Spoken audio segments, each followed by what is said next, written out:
2020. But to call this joint meeting to order for the town. Okay, and it is 5 o'clock on Wednesday, the 24th of April. I'd like to call this meeting of the village trustees to order. The first item on the agenda is additions and deletions from the agenda. Are there any additions or deletions? No. Next item on the agenda is Citizens' comments. citizen comments. Because we have a limited time again tonight, we're gonna limit that to 10 minutes total. So, and we'll go back and forth between in the room and on Zoom. So, Outside of Yeah. agenda items? Yes. yes, outside of agenda items. I'm sorry. Thank you. Yeah. So are there any citizen comments outside of the items on the agenda? Okay. Then let's move on. The trustees have a piece of, have an agenda item. It's a sidewalk permit, from Alex. Alex, can you come on up? Is our microphone up there for me? Should be, yeah. And so just tell us, about your application. Yeah, so the application is for us to grill in front of the shop on Elm Street. As noted in the application, sort of from the driveway to Gillingham's and the tree. It's exactly as we did last year.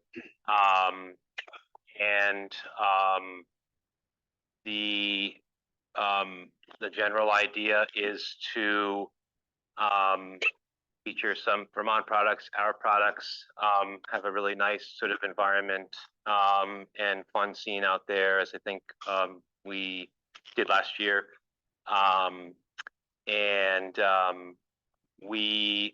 The timing, I want, and I tried to keep it as open as possible on the application. We really enjoyed it. I think the community and our visitors really enjoyed it from what I heard. If people heard otherwise, I'm happy to take any feedback. We want to be as fluid as we can with it. You know, we did it last year on Thursdays, and Eric and I sort of had some communication. If the weather wasn't good or I wasn't able to do it, or we wanted to roll out on Tuesday, we just wanted it to sort of be as fluid as we can, so that the dates are purposely pretty open-ended. Happy to work out something where there's 24-hour notice or whatever that may be. You know, we're happy to do it more than once a week, if that's doable on our end. We did do it, I think, through foliage.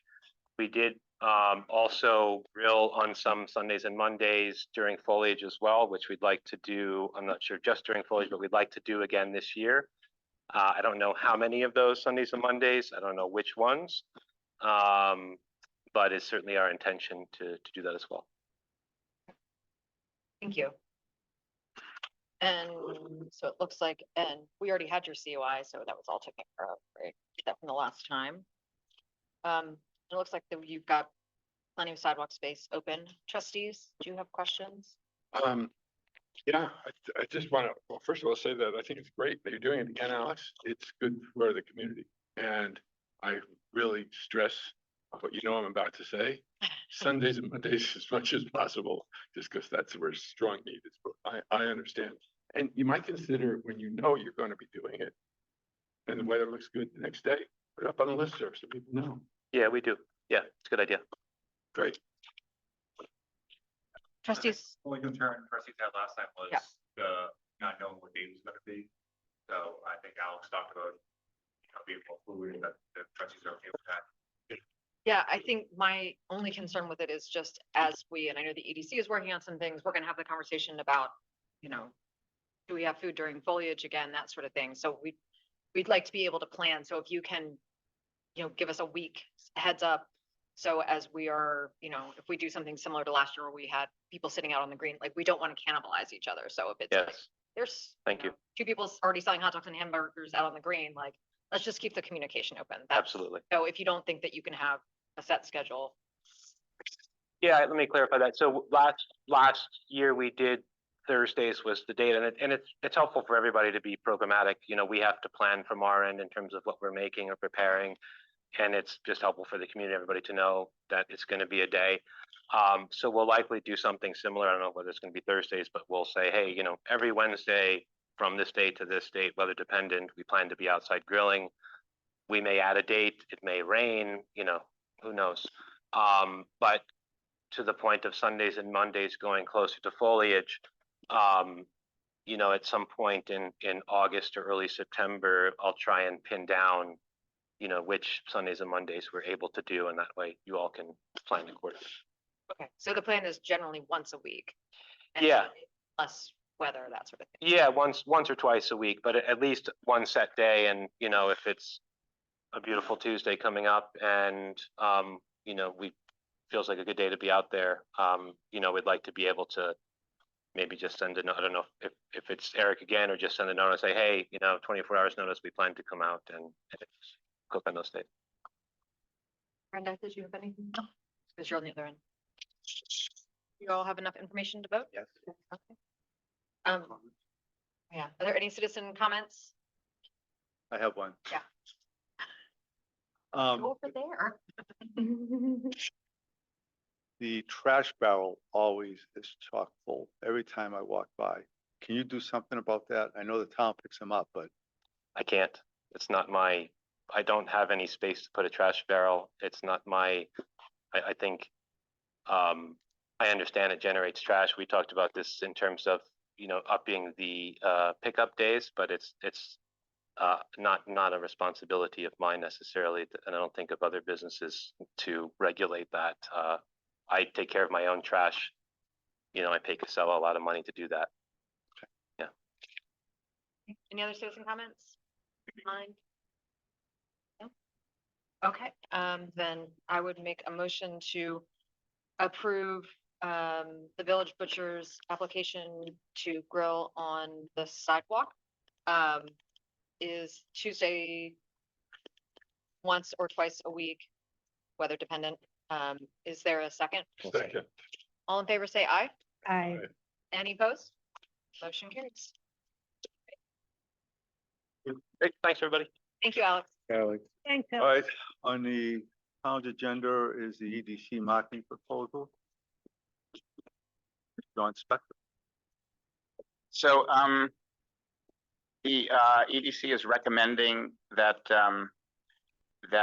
another grant for Jess Kirby to run our marketing program this year as a result of a series of discussions. Class 4, the other applicant, withdrew their application. We voted unanimously then for Jess. I think, to be fair, we were split previously, but I think everyone felt that both firms were capable. So we're recommending Jess Kirby. It's a 1-year contract. It's for 50. This is the first time this has ever happened. Contract accidentally overstated the cost by $2,000. So it says $54,240. What we're actually requesting is $52,240. There was a double counting. It's for a 1-year contract. The 3 specific outcomes. So this year we are, and in all future years, we will be specific about the outcomes that we want. And this year we are designing a program to deliver 25 qualified leads to our school system that has an enormous positive financial impact to Woodstock. To develop and maintain a much better information channel to educate both visitors and residents about what events are taking place, what restaurants are open, where you can find restrooms, all of the questions that visitors would ask, and particularly around events, all the things that residents want to know as well. And in our kind of traditional pursuit of marketing Woodstock, rather than just saying marketing Woodstock, we are trying to achieve an objective of an increase of 5% in overall retail sales, but not during the peak period. What the proposal was for that 5% increase in May and June of 2024. We may shift that to May and June, or April and May of 2025, because we're starting late. It took us longer than we thought, but 2 months that are not peak periods. So the marketing program will market Woodstock with a specific objective of non-peak growth. The amount of the grant, $52,240 is just about a teeny bit more than half of what it was last year, and it's about a third of what we were spending 2 or 3 years ago. So it's been reduced significantly. We've had a successful transition from Class 4. It's been very professional. They have handed over all of the assets that can be extracted. We do lose some assets in the transition process. Was all made very clear in the meetings when we were evaluating the 2 proposals. But and those assets they're not physically, it's not possible to extract them from their system. They're not they're built in. So they've given us everything that they can give. It was a very professional handoff, and we're ready to proceed with the new contract, which would start now, basically tomorrow, actually, if you approve it. I think that's it. I make a motion for the select board to approve. I second. Favor? Aye. Aye. Okay, great, thanks. Eric, I think we'll bring you the contract. You have a copy. Yeah, Peter, Warren, read it.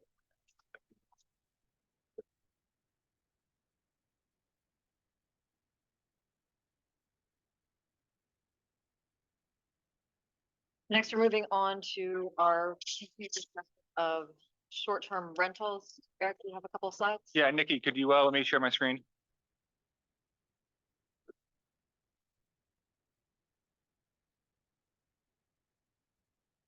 You should be good. Thank you.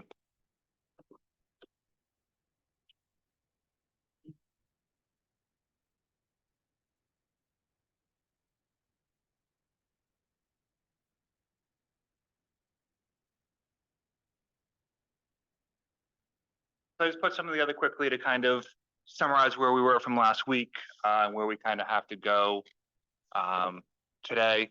Happy to make adjustments, but I feel really good to kind of frame the conversation as a whole before we hop in. So last meeting on the 17th, the joint boards got together to discuss the planning commission's potential short-term rental ordinance. By the end of the meeting, I feel like there was some agreement on a few things. One was that a new ordinance was needed. There was mostly consensus around a cap of 52 for both owner occupied and non-owner occupied. There was 55, sorry. There was little to no disagreement on most of the other points of the ordinance. And we ended up with still some back and forth on what the fees could look like. So with that, we put together kind of a little agenda. One is to have public comment like last week for 10 minutes to see if anyone has any new information, new questions they had. Next was a discussion is looking at the current ordinance as put together, both boards okay with how it's put together besides the fee schedule. And if that is a yes, then we move on to kind of having a bigger discussion about the fees.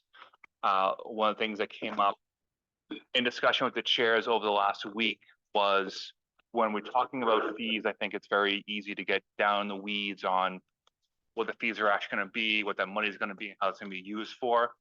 And we would reframe it in the sense of we can't guarantee any such fee that will come in. We don't know how many people will sign up, if it'll be 55-55. If it is 55-55, we can't guarantee how many rooms each person has. So one of the things was like, could we kind of come up with a range of what the fees should be and then work within that range and kind of break down how the fees should be set up. The planning commission is recommending a baseline of $145,000 as what they think is the bare minimum to put this program in place and then run it successfully. So that's kind of a point of conversation we should have. I quickly put together a range of fees that I'm not held to, but kind of to give us a sense of what it could look like. You know, you go from like $0 to $100,000, $100,000 to 175, 175 to 250, 250 to beyond that. Just to kind of conceptualize what we're actually talking about and how it'll look like, with the assumption of if we fall within that range, you know, we should be okay, both legally and also able to fund the program. After that point, a lot of time left to talk about what fees will actually look like. I put together an Excel sheet so we can actually kind of play around with what the fee schedule will look like and what those fees would actually end up being. And then as we get closer to 7:30, where there is another scheduled meeting, talking about what will come next. If the boards can get to a point where we're comfortable with a fee schedule, and everything else, we can plan a vote on a new ordinance for next week, which would meet the planning commission's timeline of having this in place by July 1. If we get to 7:30 tonight and we're still kind of far off on numerous things, I think conversation has to happen then of what the next step is. Do we try to meet 3 or 4 times the next week and try to meet the timeline of July 1st?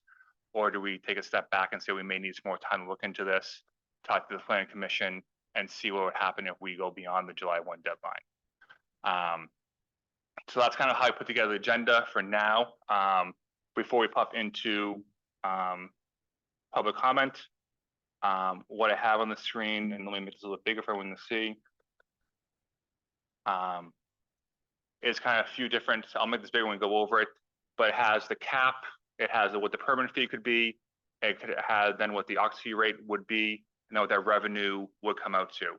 So you see kind of what the planning commission originally recommended is that one. Scenario 1 is something the select board brought up in one of the conversations. Scenario 2 is another one. And then we kind of go through and talk about it. So you can actually see, as we're talking about what the fees could be without actually generating revenue and what the difference would be, to kind of help everyone actually see what we're talking about instead of just throwing numbers out kind of into space and kind of not really having a real idea what that means. So with that said, that's my little open and act. If we want to open up for public comment, happy to go from there. Anyone?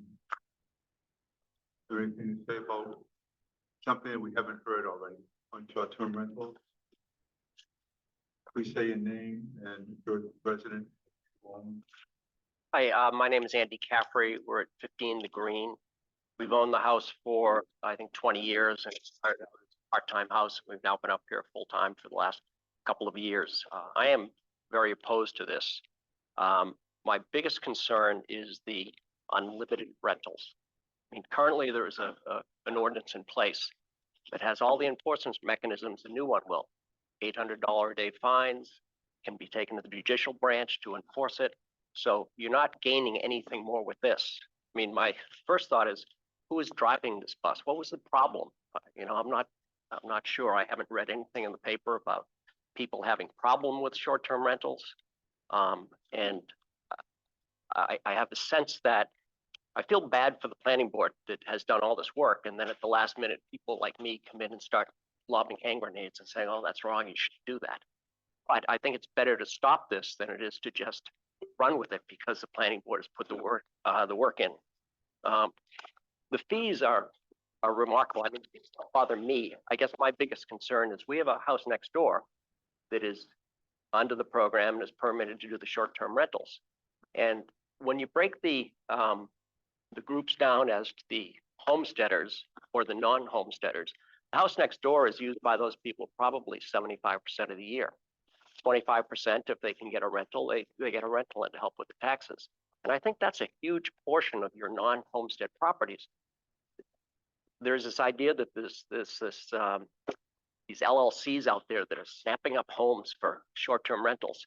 Under the current system, they're not going to do that because if they're limited, you can't get a return on investment buying a house in Woodstock with the current restrictions. You take those restrictions off and maybe you'll be encouraging the commercial operator of the short-term rentals because they can do it year-round. So that's our concern is that the house next door, which has worked fine, suddenly, you know, the fees, they're going to rent it more and our neighborhood, our environment is going to be changed. The fees are frankly crazy. I mean, you're talking $30,000 for software. That's $300 per unit. You're talking $62,000 for a clerk, I believe. That's $600 a unit. It's 24 hours a week. What's a clerk going to do 24 hours a week managing this? And then you got $42,000 for legal fees, which is over $400 per unit. Has the town been incurring legal fees over STRs? And then there's going to be all the excess. I mean, is that a tax or is it revenue? I mean, is it a tax or is it a fee? I think there's a real concern there. If you're raising $300,000 and creating this $50,000 a year bureaucracy. So I've also heard that you have enforcement issues. But the problem I'm hearing is that you're not enforcing what you currently have.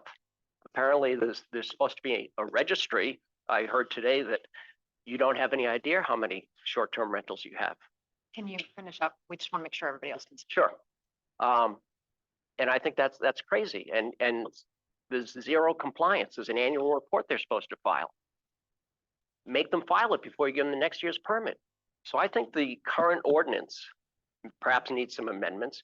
Perhaps you raise the fees somewhat. Perhaps you put in some other things to that. But work with the current ordinance that you have, which is all you need. Don't create this huge bureaucracy. I think it's terrible overreach. Thank you.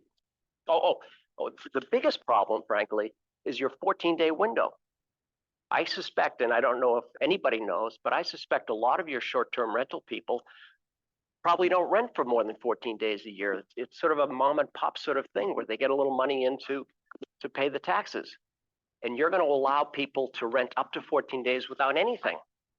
If I was having one of these, then I was renting 20 days a year, I wouldn't get a permit. You're going to encourage people to cheat the system. Thanks. Thank you. And let us know your name, where you're from, and if Yeah, you're- I'm Mary McClegg, South Woodstock. I own a farm out there. We have an old farmhouse. To introduce myself, I used to be on the zoning board way back, and also was involved in town, making up a new town plan back in the 1980s.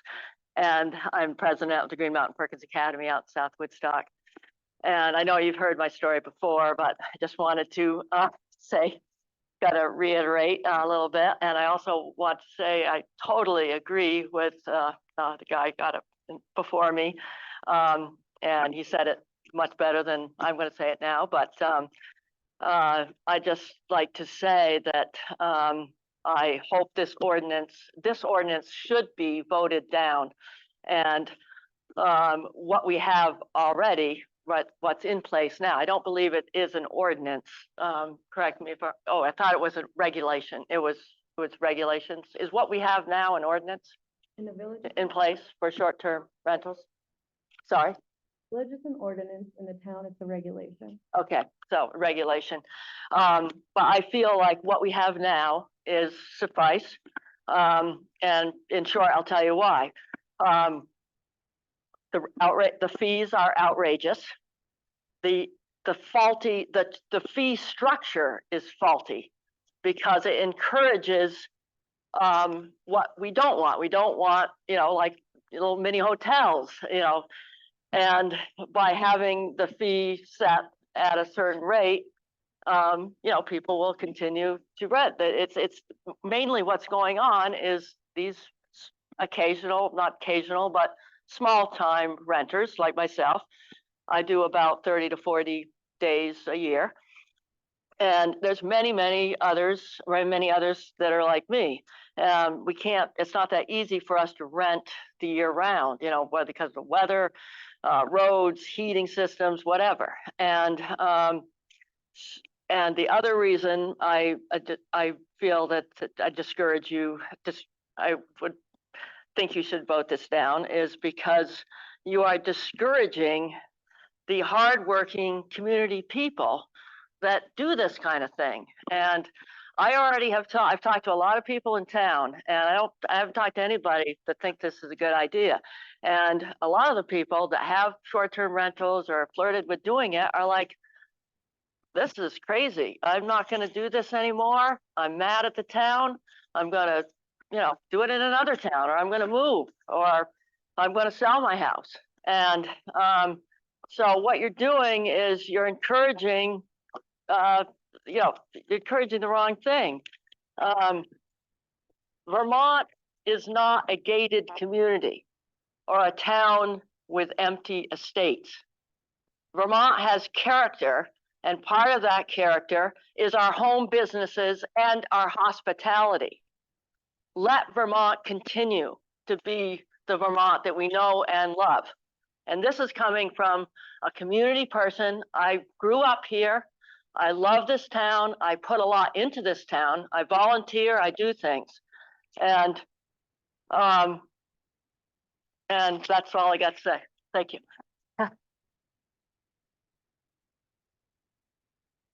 Okay, we've got about 2.5 minutes left. Is there anyone else?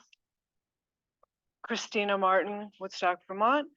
I live at the end of 2 miles of bumpy dirt road. I've been doing Airbnb for 6 years. I absolutely love it. I love hosting. I love encouraging people to come to Vermont and all the wonderful things that we do here. The quiet, the stars, I offer that up. I am an ambassador for you. I cannot afford the fee structure that you're proposing, partly because I can't rent year round.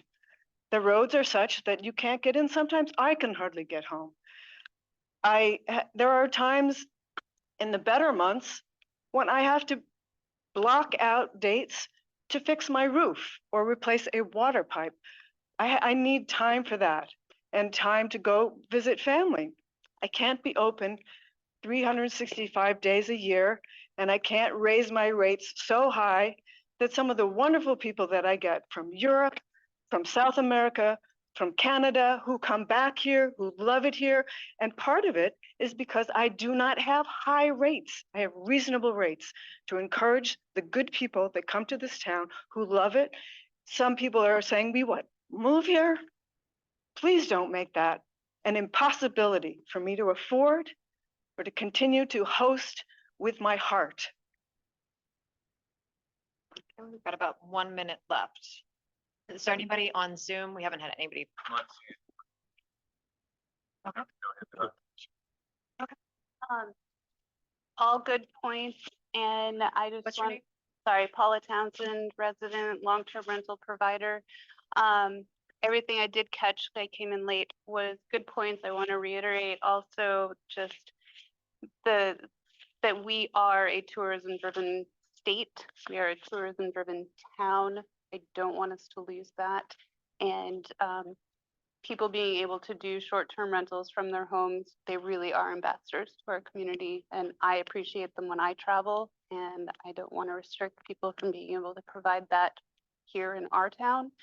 And I want you to think also about the numbers. I would love to see a structure. If you think there's between 180 and 200 currently in operation, and you want to emphasize more for the owner occupied over the non-owner occupied, and you think more than 100 of those are non-owner occupied, until you know all the numbers and you know what's sustainable and you know what is impactful, let's say 200, 100 owner occupied, 100 non-owner occupied. That's already going to reduce the non-owner occupied, assuming that there are some not in compliance yet who could get there. And it leaves a huge room for growth for the non-owner or for the owner occupied, so that if our life circumstances change, we're not able to do this because it's capped at 50 and that's gonna fill up. Thank you. Okay, let's move on. Thank you, everybody who made a comment. So Eric, do you want to take the next part? It was raised Okay, question to the point. go ahead, Ray. First question. You're okay with the what's Right written? Oh, yeah, does any of the select board have any comments about the ordinances written except for the fees? I do. Okay. And I'm sorry I missed the last meeting, so if I repeat something that was said, I was out of the country and not able to attend. And I understand the purpose of the ordinance, and I think it's good that we're trying to pay for a system to increase enforcement and catch some of the non-registered short-term rentals. I think it's important that we have, everybody complying with the same safety codes and fire codes. My concern is the owner occupied short-term rentals in the R5 districts. If you're not R5 right now, you're limited. If you are in the R5, you have not been limited as to how many times you rent. So what they're seeing is their fees escalating quite high. without really any benefit. They're not getting what people in the non-R5 districts are. They're not getting to increase the amount they rent because they've not had a limit. When I first moved here, this will certainly date me because there was no internet. And people used to register with the Chamber of Commerce if they had an extra bedroom that they were willing to rent during foliage. So when people would come for foliage and the inns were filled, they'd go to the Chamber of Commerce and they'd pay to live in some home. And I think a lot of like what Mary and others have expressed, a lot of the short-term rentals in our rural areas are replicating that system. And to ask them to rent more or increase their fees isn't within the spirit of what they're trying to do. So my major objection is fees for owner occupied in the R5 districts. Any other? I mean, I guess I'll respond to that. I think what we're trying to do is create a regulatory framework here. And I think that the previous policy, and this is my own personal opinion, is bad policy. It makes this exception for people who now expect exception. And in doing so, created a very unfair playing field for the majority of operators. So while I see the unlimited not change those folks, I still think that we should think about these fees being either paid for by the general taxpayer or paid for by the guests, but not paid for by the operators.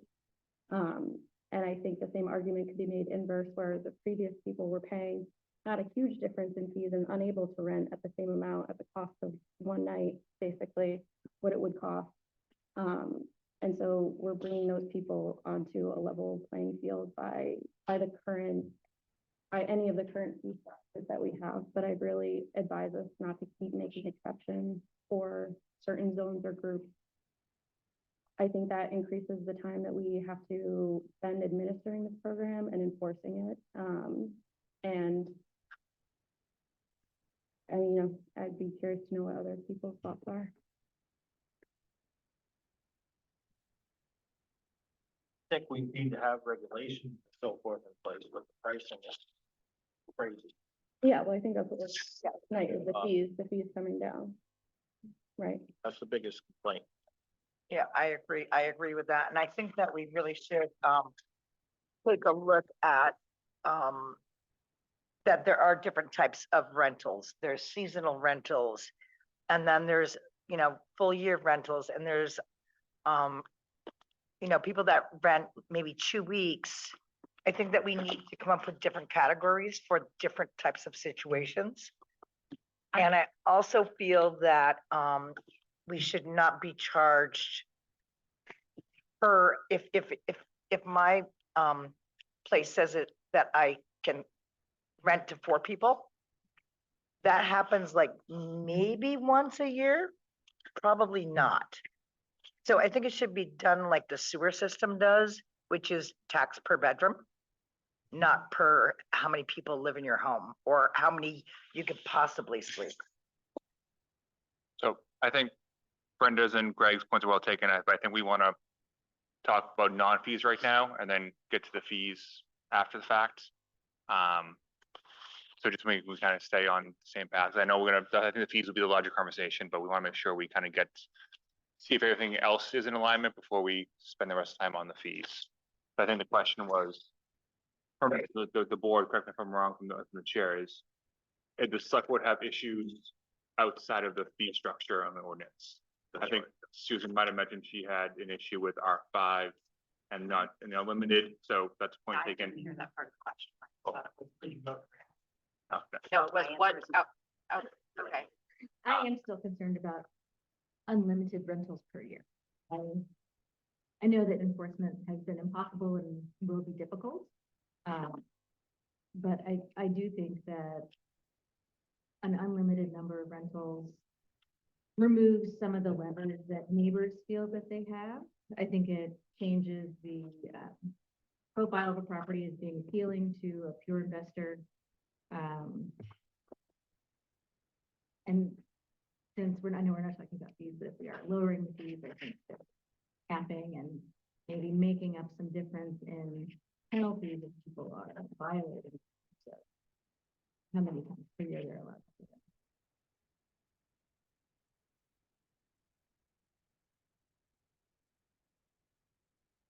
I mean, I think if there's a way to enforce number of times rented, we wouldn't be revisiting this policy. I think if anybody has suggestions on how that's implemented, I'm open to it, but the planning commission found no viable way to track and enforce how many times rented.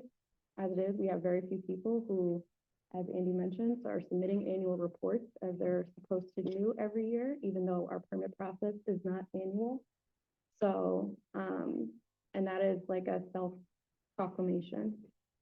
So I understand the need to balance the character. I'm just honestly unsure of how to meet that need without the cap. What's the, software that we're investing, help with that? No. It tracks, so what the difference is between this ordinance is it also tracks advertisements as opposed to the regulation and the ordinance before, which tracked operation. So we are now finding if properties are advertised as well. This software tracks properties that are being advertised in our community. There's no software that has the capability to track how many times rented. I think that's a sticking point for me is I would be reticent to pass something that we can't enforce. If there's not a way to enforce it, I would be reticent to pass an ordinance on it. And I'm also reticent to start carving out any sort of exceptions for blanket zones or groups, because again, it's one, I think one of the reasons that STRs was revisited was because it was so uneven. And so to have one set of rules that are enforceable for everyone, and that we know that we have the technology and the manpower to implement, to follow up on, I think we can't legislate something that we can't follow up on, that we can't maintain. If we can't maintain it, I'm not sure how we can have it. So Laura just said that the software cannot track how many times that a place is rented. So it only tracks if somebody should buy into the system through Airbnb or whatever, register their place. So even if it's registered, let's say it was an old registry, it wouldn't tell you if that particular short-term rental was in use. What do you mean? Sorry, can you rephrase the question? So yes, I can. So what I'm saying is, number one, how often, how updated Yep. is the software that says like what rentals are out there? And then if you have no idea that it's actually being used, then how can you actually enforce anything? Because the enforcement is based on advertising it.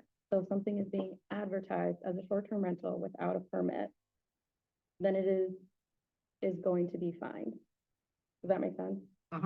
The software, is my understanding, and I can get the details from Ben and Planning and Zoning Office, is that it scrubs about 80 sites that short-term rentals operate on and generates a report on a daily, if not more frequent basis, to tell you what it's found.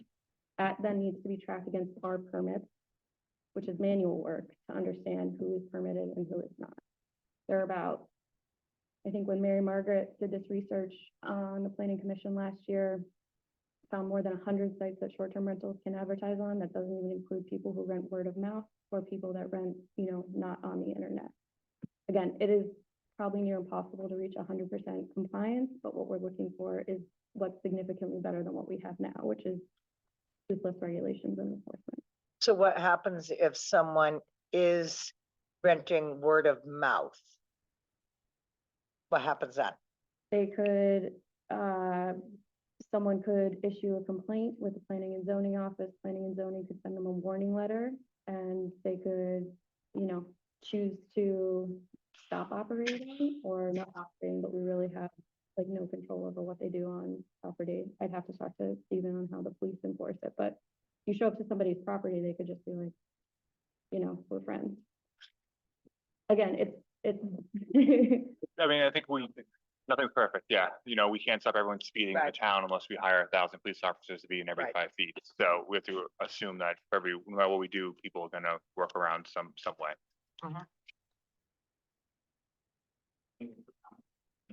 Uh, When you guys can close public comment, yeah. I mean, we've closed public comment. So, I was, out of the country also for the last meeting, and what was the feeling about the 55 and 55, everybody here? Was that We were all pretty content on it. all pretty Yeah. content with those are the right numbers? Mhm. But there's also a number that we had. Okay, it's not bar changing. The 55-55 is a recommendation from the planning commission. As a board, you have the ability to adjust that as you see fit. But that's the recommendation from the planning commission based on the 5% of housing number that they have. And so in the future, if we adopt this as one ordinance for both municipalities, we would have to all be in agreement. Yeah, a majority, yeah. Correct me if I'm wrong, but don't we have a higher number of non-owner occupied short-term rentals registered right now? So there's not as much room to bring in new non-owner. Right, So yeah, that's I'm why aware of that. we're not gonna be really increasing how many we have. So we, legally. okay, so there's plenty of room to increase owner operated. From the information the planning commission was able to find, yes, that's correct. That there's about 25-ish unoccupied. Yeah. And so that's about space for 30 new ones while you're hopefully decreasing unowner occupied and encouraging them to maybe turn to long-term rentals. Yeah, and what about the number of days that you're allowed to do? So this new ordinance that the planning commission is recommending is unlimited. Yeah, but isn't there some shorter number that you can do without, It's not at all? 14 days. It's 14 days. Right. It's And, standard and common. It's when the meals, lodging and alcohol tax kicks in, the 1% meals and lodging tax kicks in after 14 days. So like everyone who's a short-term rental operator who's been renting more than 15 days already collects that and remits that to the State Department of Taxes. It's also the definition that's consistent with the Department of Health and Human Services. And it's consistent with most of the state legislature and other towns that we looked at, 14 days and less than. So if you rent over, 14 days and less than 30, some towns do more than 14 days. no. So like if you rent, sorry, the definition being that if you rent for longer than 30 days at a time, that is not considered a short-term. rental. No, I know that. Yeah. Yeah. If you rent less than 14 days total in the year, that is not considered a short-term rental or a commercial use. Life would be so much easier. They would send us who pays who wheels tax, but they won't. They won't do that. I haven't paid the whether my TV in the state. Most things. So, R5, unlimited rentals came up, are there other non-fee issues that the board has? Even ones that are not found in the ordinance. I guess we get abatements, but I don't know how that works in, if that's part of the fee structure or now, Eric. And there is a current abatement in there. There's a current waiver in there for legal, non-conforming, pre-existing rural operators. So folks that meet the criteria who were pre-existing to the previous ordinance, if they're able to prove that we're pre-existing to the previous ordinance, they're eligible for a waiver with the current fee structure for up to $2,000. But obviously if we lower the fees, then we would need to recalibrate that cost. There's also something we talked about last week, which could be a lever if we're looking to limit the number of times folks rent, which would be, and this is something I would suggest doing across the board for owner occupied and non-owner occupied, which could be a fee abatement if folks make up to a certain amount or less of a certain amount or less of income that they would need to pay up front, and then we abate that. So say if someone makes $10,000 or less from this, which would also in turn limit the number of times they're able to rent it, then we abate their fees. would have to be after the fact. And we'd have to make up for that abatement in the programming fee somewhere else, not knowing how many people would request that abatement. And again, having to pay for the other things that we already discussed. Again, these are more exceptions and more conditions than any ordinance or regulation that I've found, that the planning commission has found. So I just want folks to be aware of that. There's usually like a blanket fee structure for everyone. Does Woodstock, do we require, do we provide do we provide the short-term contracts that people have their renters sign? Or is everybody allowed to make up their own? Like if you go, say, to like, Maui and rent a house on a short-term rental, they require you to sign a contract that says, you know, if you violate any of the short-term rental ordinances, the first fee is $20,000. Every additional day, that's a violation is additional $10,000. It's a very scary contract. Yeah. I'm not aware of anything like that. The regulation and the ordinance, you know, that we have like general good behavior guidelines about like trash and stuff and how people communicate what their needs are to certain guests. And, you know, there's lots of people who don't know that we are like required to compost all of our food waste, but who knows how many people who visit here know that they need to do that. So, you know, it's hard to say what operators are specifically calling out. Yeah, or what fees they're putting on their guests. Because even though, and I've harped on about this for years, even though our previous regulations and ordinance were toothless. I talked to a lot of people who are interested in buying homes that they could use for STRs. And even just the notion that there is a limit and it can be enforced and you are beholden to good behavior and, you know, your neighbors can sort of police you. I mean, that is a kind of a lever. That is a kind of a restriction, even if it's difficult to enforce by the letter. The spirit is pretty strong. And I think there are ways we could make the spirit stronger, even if we have a difficult time enforcing it to the letter. I just think unlimited is scary for many people. And I think that, you know, it makes it, I would be very worried if a house next to me were purchased to be a short-term rental. That could be an unlimited short-term rental. So do you have a thought on how that could either be enforced or monitored? So if we create something knowing that we can't enforce it. Well, I mean, if we're requiring, I've had too much coffee. If we're requiring everybody to get their short-term rental application to sign something saying that they agree, and then we actually enforce them to submit their annual report, and they're immediately subject to penalty if they do not do that. And if we enforce that they have all of their renters sign something saying they agree to abide by the rules that govern short-term rentals in Woodstock. I mean, I think there are things we can do. We don't just have to say we can't. I just look at, and I appreciate the spirit of things. I just look at the fact that we've had this ordinance for 5 years and we've got like 100 people that have chosen not to comply. I mean, we can also say there's a lot of turnover over the last 5 years. Yeah. Oh, of course. You know, Of course. We can always do better. Yeah. And in the village, we haven't been able to enforce, or we haven't actually enforced anything. Yeah. Even though it's in an ordinance. well, think about the personnel change. And the lack of manpower to Yeah, to so I deal think with that it. maybe if we come to a place where we're increasing rates a bit and we give some more manpower to it, I think that there's a place you can come to that allows you to have more and allows you to have more budget. I think that just past corporate is not necessarily indicative of can't do it. But if we know that we haven't been able to do it, then it's, and we need additional manpower, then that means increasing the fees, So you right? Increase the fees. Yeah. I think that there's like a way increase the fees to Yeah. allow yourself manpower. Right, and the process would still have to become annual right now. And the process has to become annual and it has to be enforced. And there has to be penalties.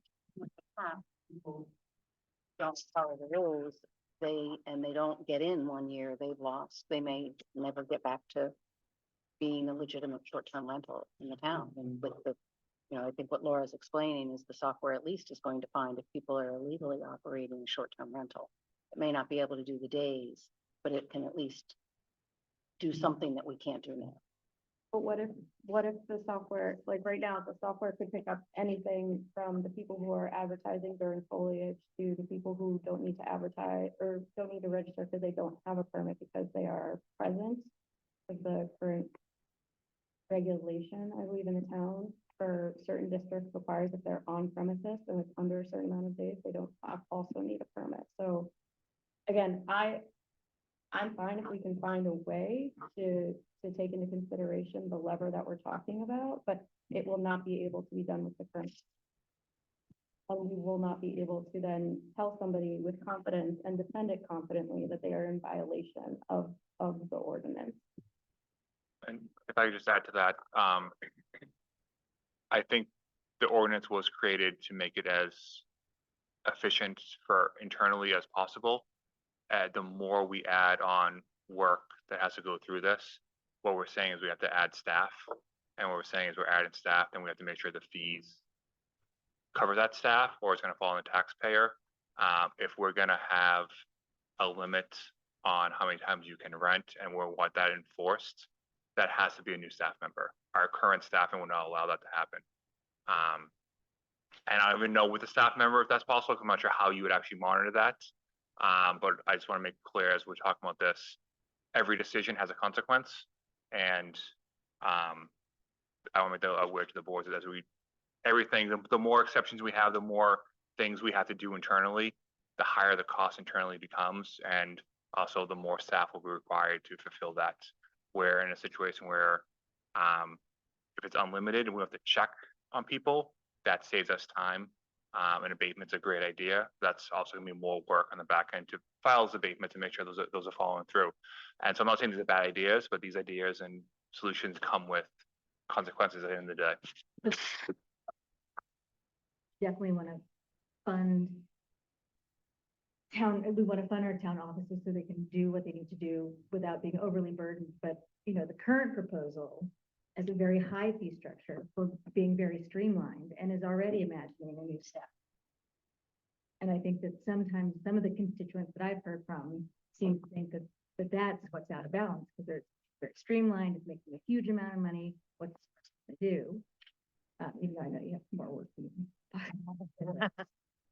But for argument's sake, let's make the fees high enough that we can hire a member, we can fund the man hours, and we can figure out ways to bring some enforcement. So your preference would be to leave the fees as they are and think add somebody? Too high? I think there's a balance. I think they come down a little bit and then. No, I was just asking, like, if it is, if it's moving like, $330,000 annually for the fee structure, if every position is taken. I think that seems very high. But I think that there is a medium number that's lower than that, that still allows for, making sure that none of the burden of enforcing this is paid by the taxpayer. Right. Which is the number we discussed, if you want to put that on your slide there, just the. Well, I don't know if we want to go into fees. Okay. Yeah, I mean, I think Carrie's point of unlimited and is a valid point to talk about and enforcement of that. But I think, we talk about higher fees. I think the planning commission, when the goal was having the higher fees passed on to the owner was offset by the ability for them to rent more and make more income. So we're talking about limiting the amount they can rent, but also increasing the fees. That's something you can consider as well as they're going to kind of hit on both ends, potentially.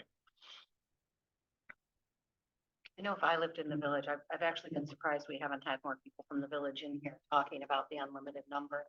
For me in the R5, it made sense that you didn't have to limit it because everybody had enough land that, I know of a few short-term rentals, Mary is included in my area, and they don't impact me because everybody has enough land that you're not aware of really of what's going on. When you live in the village and you're right next door to each other and you have, person every weekend, I can see how, you know, that would be upsetting. Yeah, I'm on Maple Street and behind me, Gulf Street Extension at the end. They've had short-term rentals over time. I didn't even realize it unless they get loud. And, or something, like there was a bridal shower there once, but I won't get into that. But it's noise that seems to impact me more than any. But I've rarely seen it, but I've heard other people say it's a horror show. You know, it's a nightmare. So I guess I do have a question. Does the noise ordinance in the village pertain to these STRs? Okay. Yes. Yeah. So I'm one of many, but I haven't had a problem.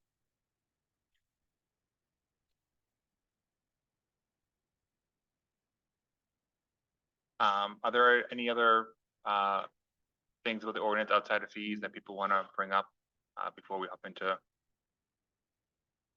our overall fees? I guess I'm stuck on how do we find all these people? Everything I've been hearing is That's how do we try to find Yeah. who's doing it without So, signing a permit? so and Frank or Lark, correct me if I'm wrong, the goal is to get the people with the permits. So I did 110 people, and the software will check daily, if not more than that, to see if we're advertising. If they're out. That can be cross-checked with who has a permit. If they're advertising, they don't have a permit, we'll send them a letter saying you're in violation. So I understand that, but people that aren't advertised, we don't have a way. We don't have a way to do it now, Yeah. Greg. Yeah. There's just no way. But I go back to, we don't have a way to catch someone speeding on a street if we don't have a police officer there, and we can't have a police officer on every single street. You know, if we want to hire 20 people for plan and zoning and knock on doors every day, we can get No, I everyone, get it, you I know, get it. yeah. I Can't do that. I'm just still going back to that one thing, how do we try to find these people? Guess we can't. No, I know you said, Do the best you can. do the best you can, that you yeah. have. And we have this tool and, because when it comes to, if, no, I sent a letter to somebody's house that said, you're a short-term rental. And they go, no, I'm not. My brother stayed and then my da-da-da-da, like, we can't prove it. And so, you know, then you, Gotta follow the money. but for like, Somebody got paid. yeah. But that times 30, right? Like, it's just. And also, there's people who are not using Airbnb probably also have people send them on Venmo or somewhere else, so. Yeah. There's no way for us to see it until, you know. If there is a way in the future, the Department of Taxes was looking to cooperate with us, which again, is a pipe dream for all of us in many ways. We're not taking. We're not taking more comment. comment right now, but thank you. I think that we could, you know, we'd have another check in the checks and balances, but, you know, again, I hope that people are encouraged to do the right thing, you know, because there's a reason that we're doing this and it's to, you know, balance the needs of our community. It's the magnitude that we're looking at and its impact. It's not each individual person and what they bring, but it's the magnitude of short-term rentals on Woodstock. And it's easier to enforce. Builders can rat out their. Yeah, short-term rental. although to Susan's point, one of the comments we did have was hilariously from R5, so a public meeting. So, That's right. yeah. Any other comments on the ordinance outside of fees? Okay, so, my recommendation as we go into fees, and this is my recommendation, the boards can say otherwise, is kind of look at it as a range of fees, and what I mean by that is we're never gonna be able to tie fees to said amount of money coming in. We can't guarantee they'll have 55 people signed up. If when we have that, we can't guarantee that everyone's gonna have the same amount of occupancy that we predict. We can't predict if there's gonna be abatements or whatever else. So instead of saying we're trying to hit a certain number, I think it's best to look at trying to hit a certain range and use that as the point of trying to back on what fees to be. And that might be a better way to kind of visualize what we're going after. So I threw in some random ones up there. If this is the way the board wants to go, I can adjust them as you see fit. Or if you want to kind of just have a larger conversation about fees in general, but I still saying fees should be smaller, fees should be larger, fees are too high, fees are too low. It's not gonna get us anywhere unless we have kind of what we want to end up at, so that's why I suggest the range. But I'll take my advice from the chairs. Yeah, I would love to just start off with where we were with the recommendation from the planning commission, and then I think Laura had some ideas and some numbers, and Ray had some numbers, and I'd just be interested to see what those are and how.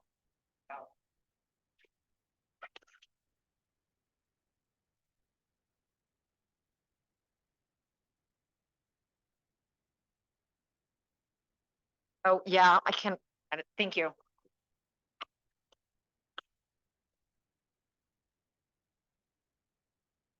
If I can, I don't know if it's big, but,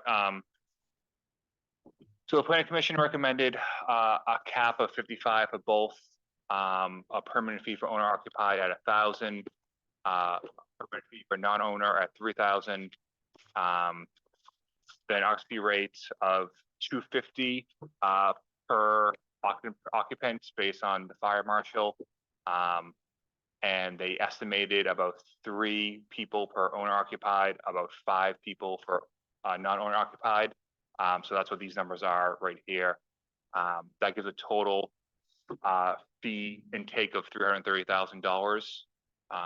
So that's what was in the original proposal from the planning commission. Eric, can I correct you? The original proposal was the 750 and 3,000. Oh, sorry, I had 750. I don't know why that didn't. Sorry, I had that. I don't know why I didn't save over. My apologies. So 316, 250, what this fee structure would bring in if we had 55 on both ends, if the averages fell between 3 and 5 people for both things, and then there were no abatements or anything else involved. Something that was discussed last week, I believe Laura Powell brought it up,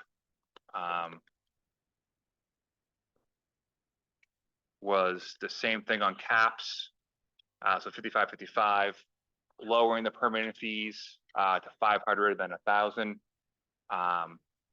Changing the way we do the occupancy. So instead of doing 250 per person, it was 250 for 1 to 4 people, 1,000 for 5 to 8, then $2,000 for 9 and above.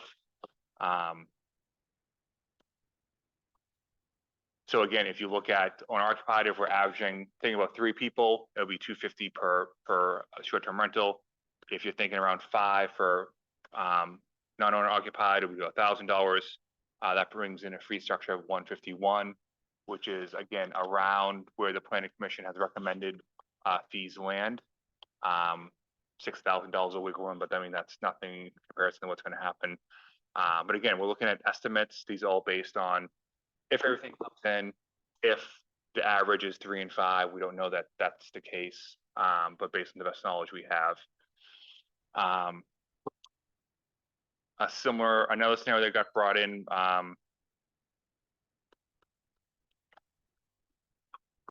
and Ray, this is yours, so correct me if I'm wrong on anything. You kept the cap at 55, 55.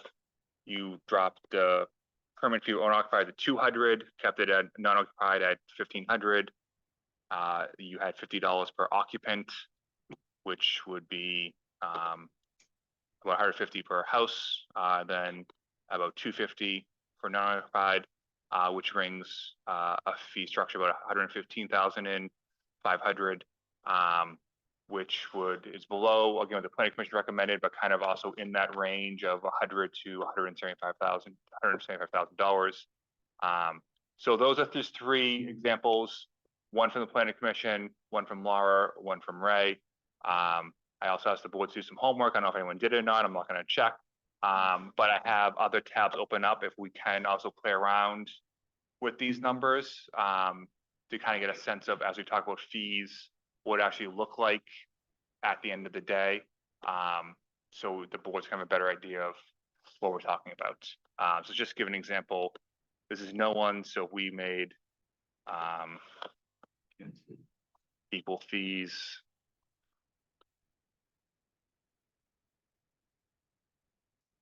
$50 per occupant, that's $132,000. If you suddenly move permit fees for owner occupied to $750, it goes down. So it's a way for us to kind of play with things, you know, live and in person and kind of get a sense of what we're actually talking about, how that actually shake out. So when we talk about what we want to do, this could give us an example of looking at what it'll look like.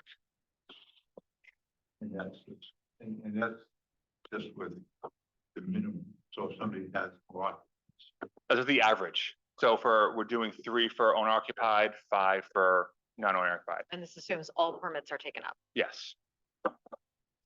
And right now, the sense of owner occupied is going to fall well below 55. Yeah, I think the planning commission was reckoning probably assume around 35 the first year. Is that correct? Yeah. And you assume that you're gonna fill all 55 of the non-owner occupied? So I'd kind of like to see what the numbers look like with 35, if we think that that's as many as we're gonna get off the bat. So planning commission goes to 286. Laura would go down to 136.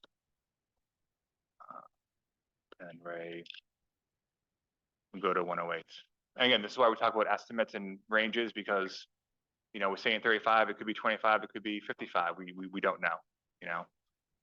That's why I want to stay away from trying to be very specific in a certain number, and kind of having a range to cover us. Because again, if we only have 35 permits for unoccupied, that may mean less work on our end, so we may need less fees. We also don't know how much work it's going to take. We also don't know what's going to happen. So trying to drill down on one single number is a useless exercise. I think it's important to remember, and we had this discussion at least, that we can pass the ordinance and then separately pass a fee structure, which means that the fees can be changed much more easily. So if all of a sudden we realize, oh my gosh, we're overcharging, then we can drop the fees quickly. If all of a sudden we realize, oh my gosh, we're not charging enough, we can raise them. If anything happens, that gives the boards the ability to much more quickly. So this is not, at least in my mind, and correct me if I'm wrong, this is not something that is set in stone. This is something that we can be a bit more responsive. Certainly, we're not going to do it all the time. But Yeah, I think there should be, I understand that fees would only be changed at a like reasonable, once a year or something. at minimum, yeah, because you don't want to confuse people doing it. The more we change, the more work on the back end and confusing. So I think it's more, I think one of the goals was have this ordinance go in place, have it passed, have the planning commission review it over the course of the year, and then come back to the board and say, hey, this is working great, no changes needed.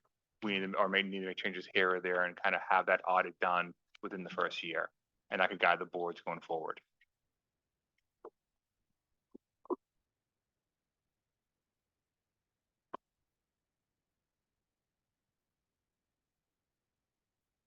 Trustees, what are your thoughts on?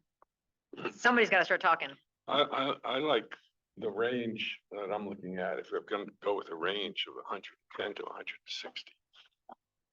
And so of these 3 options, you have a, Well, Well, I mean, I let's just, I mean, just sticking or, to a range yeah, accommodates 2 of the Laura's and Ray's, I think. Yeah. Mine has a fee structure of 1 to 2 for owner occupied and owner occupied base fee. Ray's has a little bit of a different structure. I agree, the same thing as Jeff, is that the 2 proposals, what is it, 100 to, I agree with that. I'll make it bigger. I'm just trying to type. Yeah, it's the same. But he's about- Okay. it is blurry. It's blurry. I'm on. I was 160. I 160, sorry. Yeah, I'm in agreement.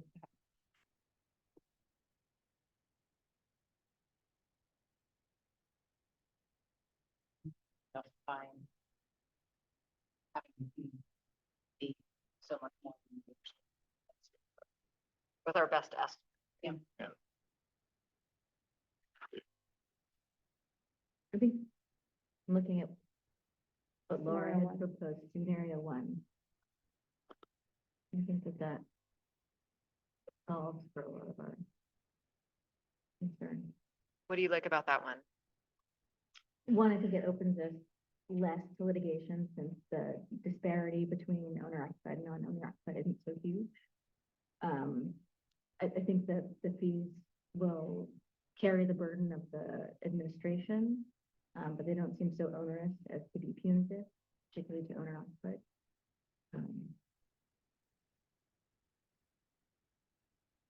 I agree with Carrie. I think Laura's proposal is, right on the money. I don't think that we should go below the requested amount that the planning commission needs though, which was roughly 145,000. So that would be my low. We should absolutely not go below that. But this does go below that. Well, it goes below, but this is of course only looking at 35 owner Right. occupied. Is it Right. not tapped out? Yeah, Right. so if you do that, then you hit the number. Right. Yeah. And again, just to not get into grave detail, I mean, does any of the board member want to suggest a range other than the 110 to 160? No.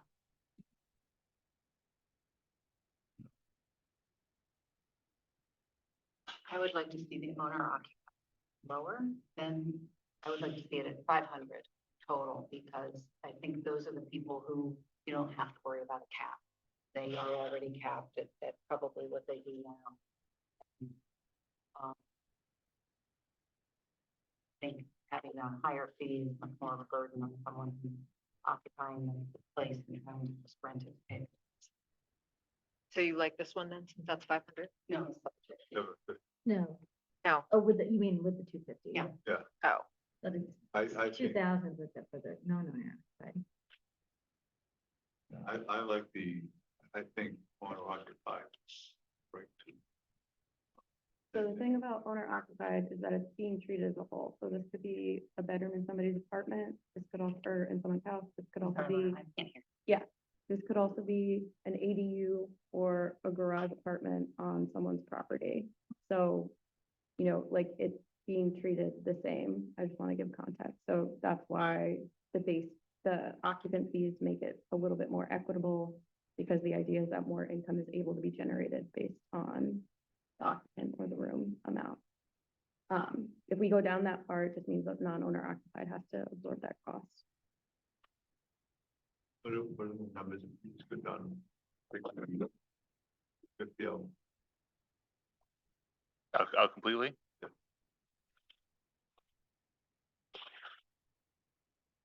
So again, if you're doing this, then you also want to do the same thing for non-occupied, so you're not treating them completely different.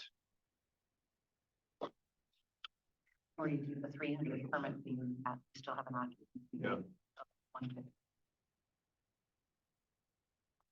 250. 200 Just say that again, sorry? Except permit for fee, 300 occupancy fee.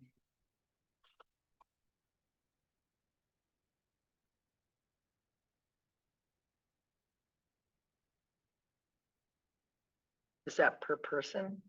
Or, Well, that would be for, he's giving that as an average, but on the left-hand side, it's Right. 250 for 1 to 4. So you would want to change those numbers on the side? yeah, so it'd be 250 would be 200 instead of, I guess you have Yeah. to do that for both, it would be a little bit. move back to what Laura had already. But it's just to focus on, if we're okay with the range, which is, I feel from the 10 of you, we're okay with the range. Yeah. I think that we can get into the details specifically of what we want. But I don't know if we want to go back now to the other stuff people want to talk about, because if we okay with the range of fees, it's now just math. And it's very simple to get somewhere where we want to be.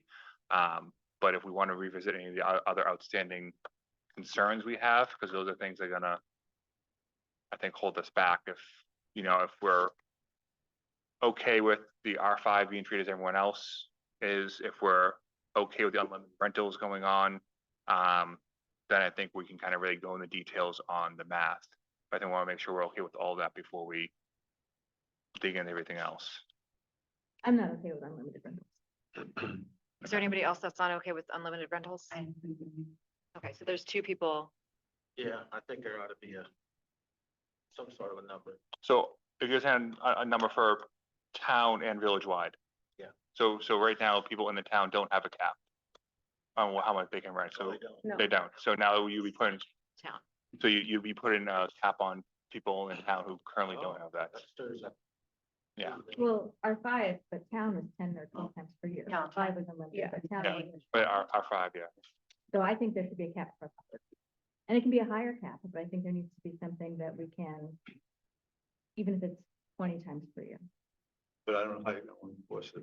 That's the Well, problem. we were just talking about it. You have an annual letter, they have to submit their report. We just start making people do things. Give me, I can send an annual letter saying I only did it Well, twice. if you want to perjure yourself, then you can do that. Well, if it's But worth that's it, a I might. decision you make. I think the problem is if you purchase, we can't, like, even if we ask for all of that, you're then adding more work, which is fine if we have the manpower, but we are building a department that does nothing but short-term rentals. Like, we are creating people that, We're also looking to hire a person that there's nothing. yeah, and that's fine, but like, we're deciding that it's not just one thing that planning and zoning does, like, like, it might take more than one person to do that, and then get into the legal things of, okay, they said 6, but the neighbor said that it was 10, and I so mean, it's just how granular do you want to get? So that's why I think it should be a higher number. Yeah. But it is just really a lever that's there, so it is. So that we have a mechanism to punish if somebody's being a flagrant violator. And I think it's not unreasonable to expect people to perform the things that we're asking them to perform in exchange for having the ability to make this money. I completely agree with you. I can't find the enforcement. Like, beyond, like, try really hard. Like, I don't see, I would be fine with a lower amount. Like, I like the idea of a cap. I just don't know how we can do it in a way that will work. Are we talking, I If- just clarify, are we talking about a cap and a permit cap and a cap on the number of times rented too? Yes. Okay. Oh, so 2 caps. I thought we were just Well, talking. it's 55. Oh, yeah, no, that, And then, yeah, no. and then a cap on the number. of times. So call it 15 times per year, 20 times per year. If I could, Stephen Bowers here. I don't know if you can answer this question, but Stephen, if you can. In what way, if possible, could an office enforce limited how many times the short-term rental could be rented in a year?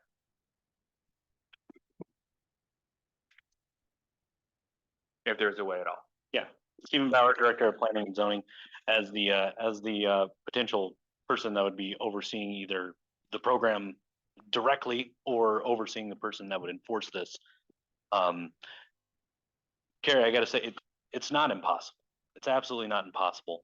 The problems that I've seen and the problems that we heard through the Planning Commission is that we have to get more invasive. We have to collect different types of data that people are not always comfortable with giving up, including, like, income on these returns. And so we try to stay as much away from being super invasive.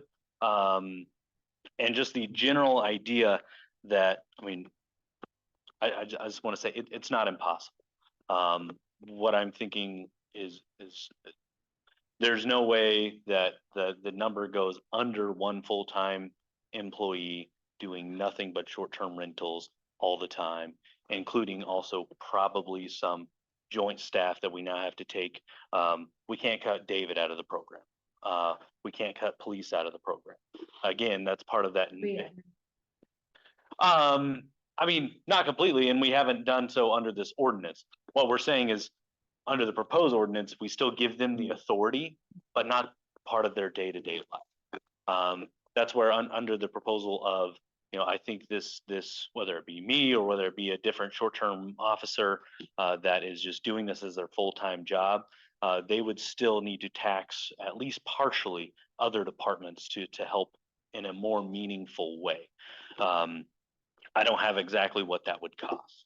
But when you're thinking about just like enforcing speeding tickets, when someone that goes in front of the Judicial Bureau, when someone says, I wasn't speeding or I didn't see the sign or there's some sort of condition, I would like a hearing. That law enforcement officer has to go to the court and has to defend that. So you think about every time someone does this and we get a report,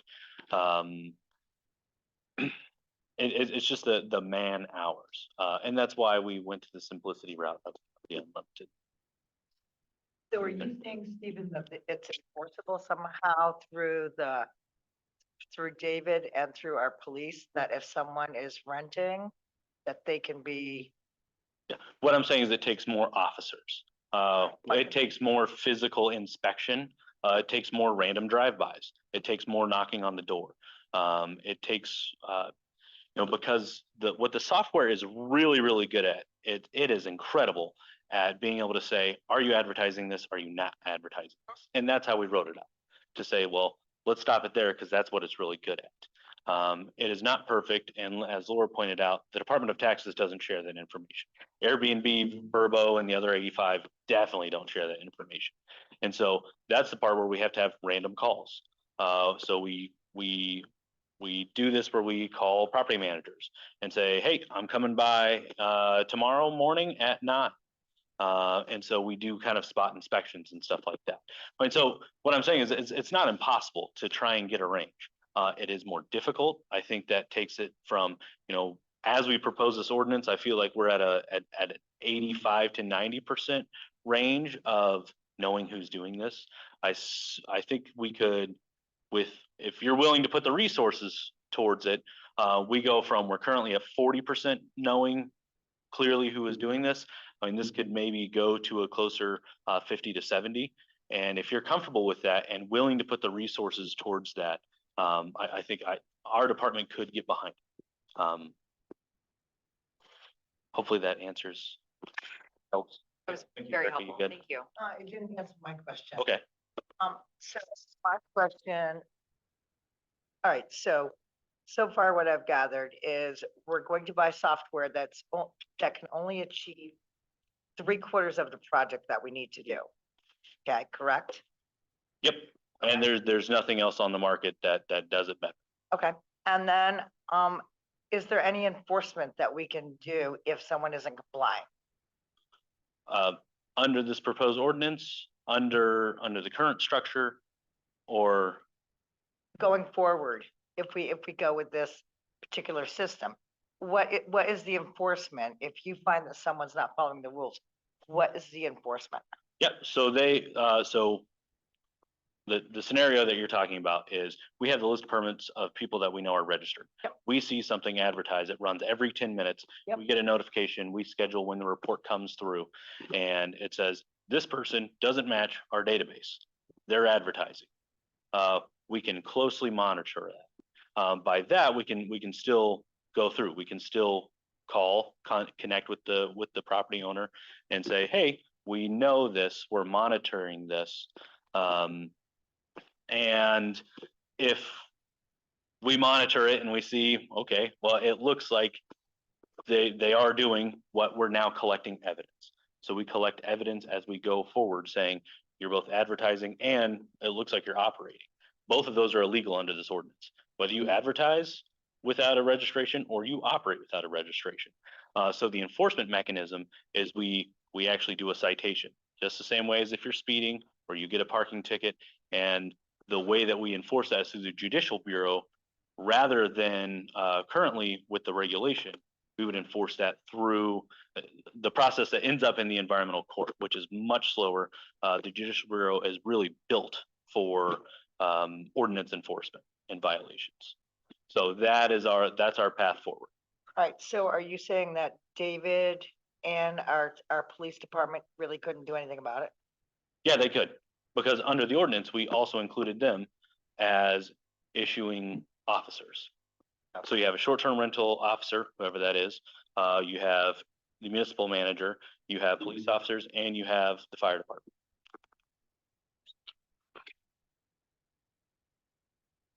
So in my mind, one of the goals of having a limit is more of a deterrent. And I don't think no matter what enforcement or how much money we put toward it, we're going to catch everyone who's breaking rules. But when Carrie goes to show a house and somebody is thinking that they're going to make a ton of money as a short-term rental, and she can say there is a limit, and it should be more than it is now. I mean, people should be able to make a living, but maybe they'll think twice about buying that house. The ultimate goal of this ordinance, as I understand, is to increase long-term rental and workforce housing and not have as many houses going towards short-term rental. And I think that not with saying that we're not gonna have any limit really doesn't achieve the goal of the ordinance. If I could just speak to that. Again, correct me if I'm wrong, I think the hope of the planning commission is knowing that we already have an abundance of unoccupied short-term rentals. The cap of 55 would get rid of 50, 60 of them. And then the cap of owner occupied is already below 55, so that's gonna go up. So I think the cap of the planning commission put in place was that trigger to say, if you're not living here, odds are you're not gonna have a short-term rental. If you are living here, we're gonna give you the ability to rent out the apartment for your taxes, rent out the garage for your taxes. I think a limit on how many you can do a year will be another trigger to that as well, if the board wants to go that way. But if, correct me if I'm wrong, if the planning commission, that was kind of the original goal of the cap, right, was gonna say, get rid of the unoccupied that go over, motivate them to do long-term rentals, but allow unoccupied to kind of come up to a higher number. I just want to know, I don't know, do you guys know what the average number of days is for a stay? Like if we say 20, is it usually 7 days? Is it, what do you think? I don't know. We have a minimum requirement for some of the zones, that it's a two night minimum, thank you. Like, looking for only two things. Okay, thank you. Are there other, I just don't know how you're gonna force a limit. I guess what I'm saying is that I'm not sure, I mean, I think you have to rely on the people that are getting the permit to report honestly when they are applying for next year's permit. And, you know, I don't think we want to throw a lot of money at catching 100%. But if we can, if 85% of the people are saying, will abide by a limit, and a house won't sell because somebody who's only going to do short-term rentals, because we have a limit, then I think it's well worth it. Exactly. But I think we And do I need to make it a realistic limit. I do think it's low right now. I do think it's low, right? I would be, and I'm glad you brought up Stephen, I would be comfortable having a limit, but only if there is a way that we can independently verify it, and whether it's you need to turn in your tax returns or you have to do whatever, because there are lots of reasons that people would turn in incorrect information, and most of it is probably not malicious. And so if what we want to be able to do is truly say that people are following the rules, that their neighbors, neighbors don't want to come forward because they're scared or whatever it is, or we're not going to catch them. Like, we need to be able to rely on something other than, oh yeah, here's my piece of paper. And it's probably right. Like, some people are good at bookkeeping, some people aren't. And so if we really want to be able to have this and enforce it the best we can, then I would say we need to have, it has to be your tax return, or it has to be something that says that in black and white, something legal. And so whatever that is, I would say the planning commission can figure that out, or whatever the best practices of other places are. But I'm not willing to just say, oh yeah, just write this down, because it can go wrong in so many ways. And it also is open for, we want to talk about our liability. Somebody could turn something in, it could be right, it could be wrong. They could turn something in and we go, oh, you actually hit 7 months when it was supposed to be 6 months worth of days. And they go, no, if you look at it this way, it makes it much muddier. So any way to make it clearer on our side and on the owner side, I think we need to build that in, like very specific documentation, whatever it happens to be. But that would be the teeth, is, okay, you can do this and it's only going to be 100 days, but you have to give us tax returns or whatever it happens to be. The import of the limit on the number of times per year, to me, is what Susan is saying. It's more of a deterrent that changes the profile of Woodstock as a place that's not just wide open to somebody who is interested in the property solely for a short-term rental. But 55 of those will be, and it won't ever be I know, more we than. already have 55 of them, that's plenty. Yeah, and so we can't have more than Oh, we can 55. have somebody who's like, okay, I'll stay in it 1 weekend, or, I'll stay in it the minimum, and then I'll rent it as much as possible. And that's a different profile, I think, than what we typically look for in our owner occupied and in our STR, because they're not allowed to do it unlimited times per year. So then what is we're talking about the number Because I think we're talking about impact, and I think everyone has a different idea of what impact is, which is how the original ordinance and regulations are structured. So are we talking about days? Are we talking about number of days? Because like Lisa pointed out, days can vary in length. Like, what are we? And are we also talking about allowing off bars to continue to be unlimited?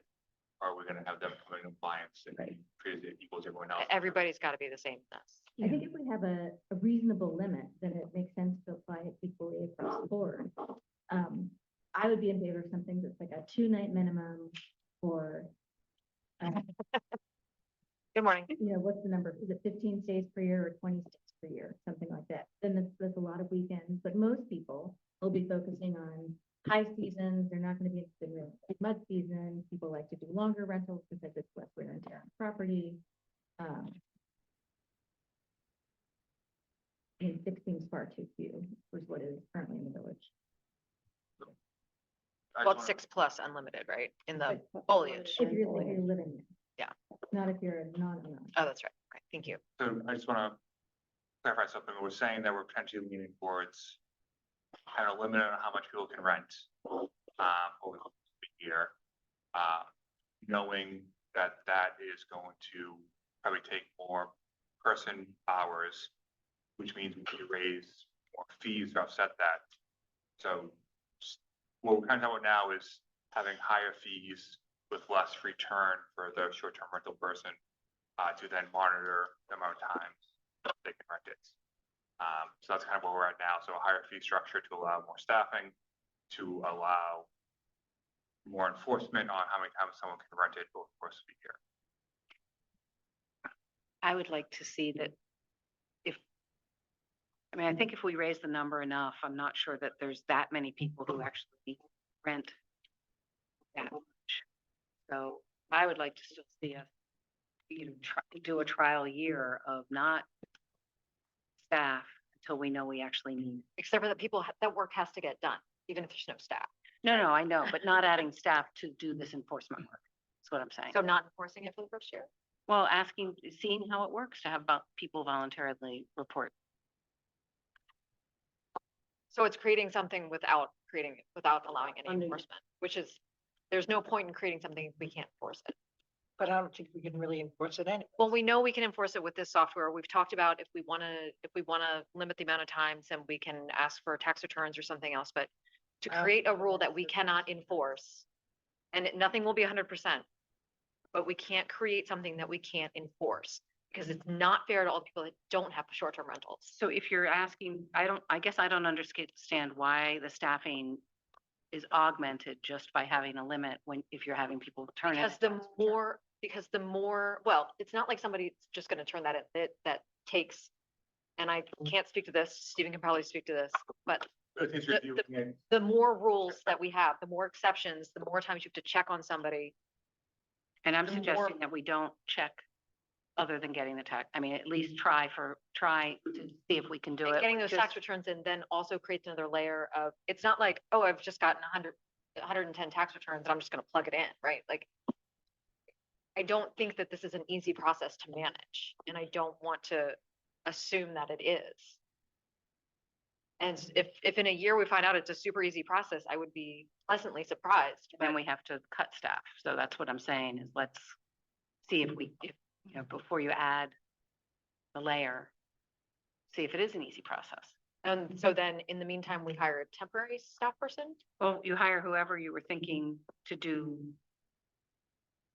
You're going to hire somebody if we don't have a limit, correct? I think it depends on what we end up deciding. I think what Stephen was saying was, it's possible that you're going to need one full person to do this. We'll find that out. But we know that adding a limit of how many ever days per year to rent is going to add more work. And so more likely that you need a person to do that. Yeah, I guess I don't. You don't think it's going to be that much work? I don't know, but I don't want to, I would rather not add staff and find out it wasn't much work. But if we don't add staff, then you're stressing out the staff that we have, and then it can't be enforced because we don't have the staff to do it. Well, and then, so then we, at the end of this year, we say, okay, we weren't able to enforce. So we stress out the staff we have for a year. Okay, I think the debate is between whether or not the taxpayers are paying for this or the operators are paying for this, honestly, because I think right now, if we don't add staff, the general taxpayers paying for it, just like they're paying for the software right now. It's a budget, a line item in the budget, the general taxpayers are paying for it this year. Oh, I'm totally against that. Well, thank you, Jeffrey. Oh. We already passed it. Next year, it will be a zero line item if this is funded. I think maybe I'm trying to find a way forward here. I think that How many people are working in planning and zoning right now? two, Right, and how many people were working in planning and zoning while you guys were creating these rules? two, Two? and how many people, yeah, two people have been staffed in planning and zoning for The last a year. long time, which is, again, this hasn't been able to be enforced. This has also not been a priority for David's office, for the police, because we have not said this is a priority for us and because we have not put staffing behind it. And adding a person is part of the $145,000 estimate. Yeah. Correct? It's in there, it's worked in. And I think the most important compliance piece will be handled by the software. We want to make people register. To me, the limit on the number of times per year is really more of a maintaining a certain profile of short-term rental owner in Woodstock. I'm less concerned about people flouting numbers of times per year rented. To me, it's just really important as a statement. A statement that we say we can't enforce. Well, I think we can enforce, we can require certain things. So people wouldn't know they can't enforce it, but. Yeah. And I think there are ways you can do it, like any business owner, and that's what these people, they're business owners. Yes. Any business owner can lie about what they're doing. And if that's how they choose to behave, then we can do nothing about that regard. But I am assuming good behavior. And- Catch up. And will require that they, you know, whatever it is, along with whatever tax documentation it is. And I think most people are good actors. And if they're not, then we will have, you know, as much leverage as we can. What's the number you're thinking would dissuade a pure investor who just wants to buy a house here purely to run short-term rental? I think it's somewhere between 15 and 20 15, 20 what? rentals per year, Is that days per year or? rentals per year. I can't hear. That's low. 15? Right now it's 6.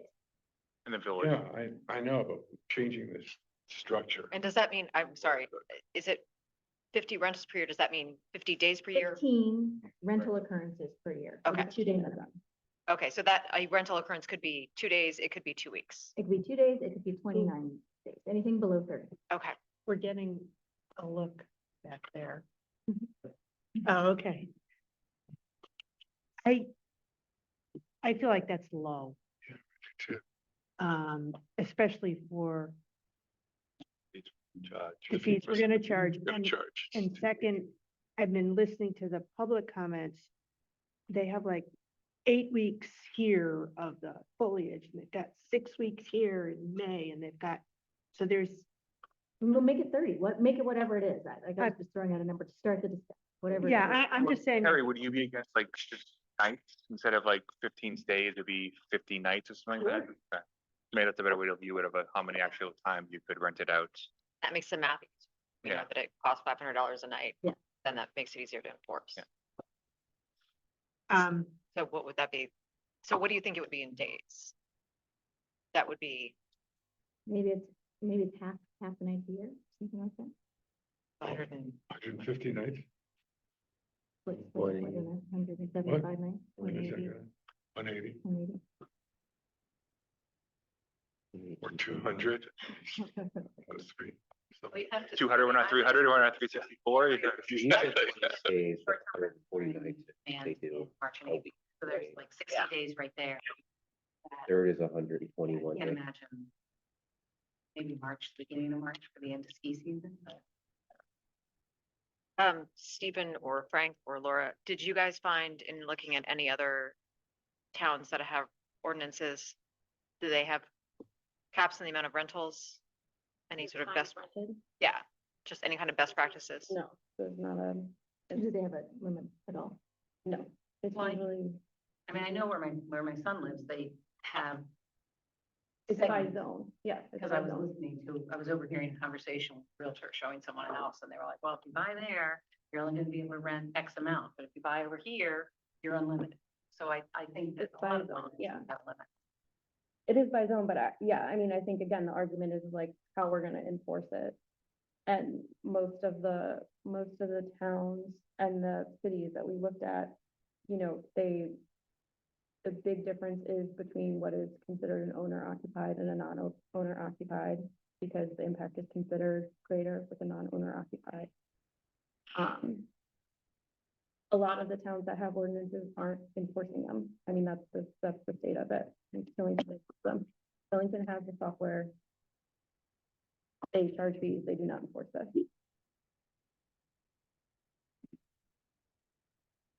Did they hire someone with a fee? No. Londonderry just hired someone to do their work, but they don't have any software, so I don't know if that's an offset or not, but. And the fee, and the software is a tool, it's not a the enforcement mechanism, it is a Yeah. tool. we still have to do work based on what they tell us to do. To kind of stick to Carrie's suggestion, is the select board okay with all short-term rentals in Woodstock having a cap on how much they can rent per year? Knowing that there are some now who are currently unlimited. If it can be applied evenly to all zones, then I'm fine investigating it. If it can be what? Applied evenly, the owner occupied, non-owner occupied in all zones, including those that are currently unlimited. Realistic. What's realistic? I ask because I don't know. I don't know either. I mean, I think, you know, if you look at numbers, I think it has to be at least 150 nights. I think if you said something like 180, then, I mean, people are still allowed to do it, you know, anything over 30 days is not a short-term rental. And a lot of our, particularly our owner occupied, they have people who rent for a month at a time during ski season. So anything longer than that doesn't count toward their total. Is that gonna include foliage? We're taking the foliage, sounds like there's no discussion about the foliage. Foliage agnostic. Yeah, it'd just be 150, or it'd be X number per year, no matter. how Because much for it- years, foliage time has been basically, you know, open door for anything. I mean, but that would because- be But that's 60 only when they days. let out Yeah. rentals. Yeah, so you'd have, What if you are a short-term rental and you rent for, say, 2 months? That rental does not count toward your short-term rental. Even night. if you're a short-term, Even then. If it's over 30 days. Yeah, that's not true. That's a long-term. even though they do short-term rental, Yeah, it doesn't count. So you can be They can both. do 30, and then if it Okay. shows 180, they can do 210 days. I mean, 180 sounds high, that's half a year. But if we're going from unlimited to 180, that's less. Yeah, it's a whole lot less. The idea that yeah. That's a problem now, I think. Restricting them how many times they can do it and raise fees. But it's a huge change. It's I a get big that too. number. That's a big generous number. yeah. And if you think about how many months per year, nobody wants to come here anyway. But you're taking away the people that are unlimited, which I didn't realize when I spoke before, that some places Yeah, the are R5s have been unlimited. unlimited. But my guess is And the they're, R5. at least the We're only going everywhere, but the R5s. Yeah. I don't I think. had stolen one. But we don't have that info to look at. Whirling dirt. But if we go to 180 days, that's lower them. Well, but can we lower the fees? It's so much more than, it's so many more days than they're allowed now. Yeah. How So- many, right now, the foliage period is defined as how many days that they can do it. It's like And that's 60, only right? owner occupied, right? Only Like owner six occupied. weeks. So that's 6 weeks, 6 It's weeks. 6 weeks, I believe. I have to look at the date, yeah. I think it is 6 weeks. I think it's 5 for weeks? 15 It's to 6 26. weeks. What is it? Almost 7, actually. Oh, okay, so it's 5 weeks. Oh, so Ish. it's- But they're truly here in 37 3 weeks days. early, so it's more like 8 weeks. But those are the counts. Those are the dates. Yeah. for the assessment. Yeah.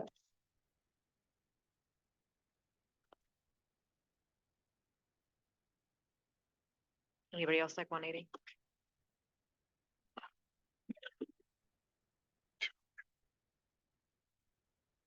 So, I mean, let me just back up. I think we're doing the same thing we're doing with the fees.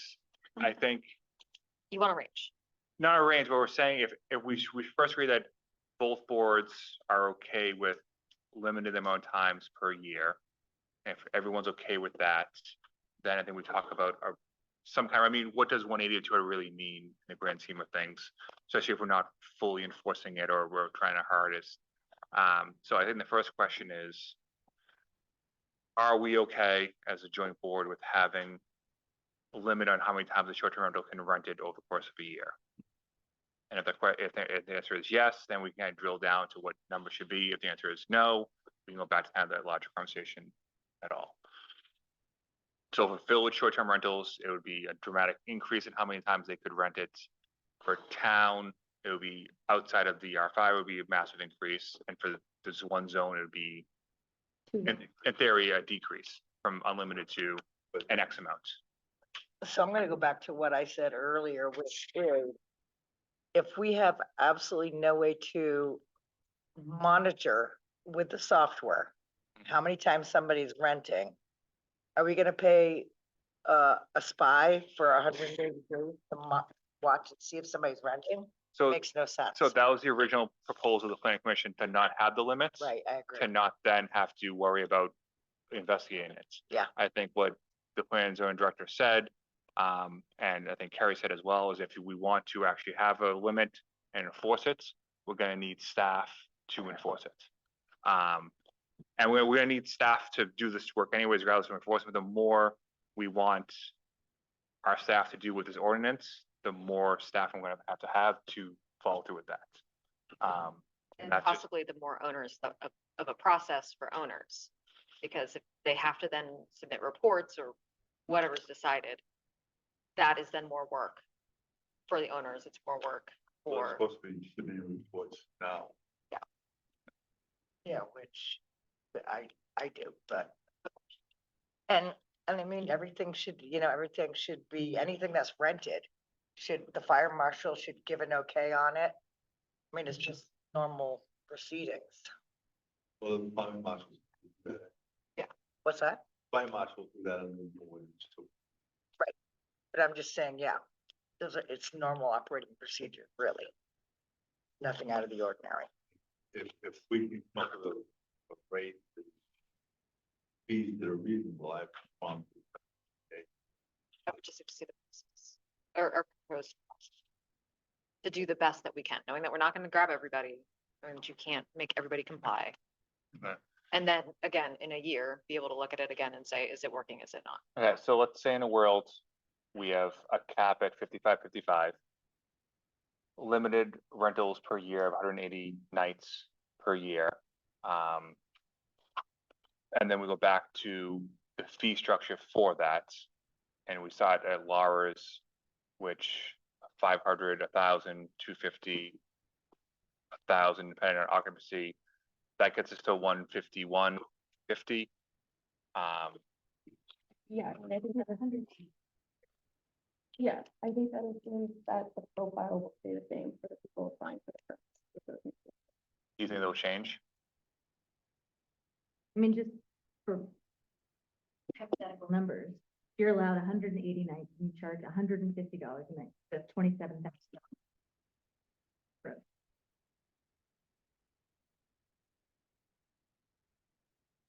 Doesn't seem like an onerous No. permit fee.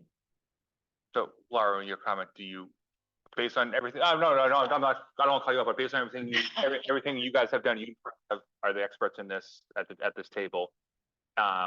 If we had, when the original ordinance was unlimited, if we put a cap of 180 with a fee structure kind of like this, do you think we'd still have 55 unoccupied lined up? Do you think we still hit around 25, 35 owner occupied? We might see I don't know, I think we might see an increase in owner occupied, maybe a decrease in non-owner occupied, probably an increase in litigation. I don't know. I'm for it. I just don't know. And I don't know. Maybe Stephen can speak to it better about what it's hard to track. I mean, Mary and Christina have come here and given testimony that they can't rent all year round, so that makes sense. But there are people who can, and so I'm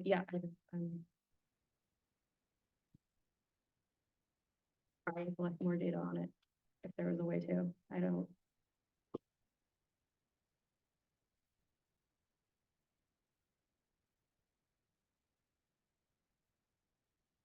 Well, defeated. No, there's a balance we're all trying to strike. Yeah. here, which is figure out how this can, retain the rural character, allow people to create income from their properties, but also cap this. And I think and pay for it. And that's what we're trying to figure out. So, again, I'm partial to the structure that I propose. And I think with 180 days, that's fine, but I also think it will take, beyond the staffing we've currently accounted for, it'll take maybe more time, from the other enforcement officers as well, which depends on how we want to do that with, our powers and our purview. We want to tell David that we do this, and we want to tell, so. No.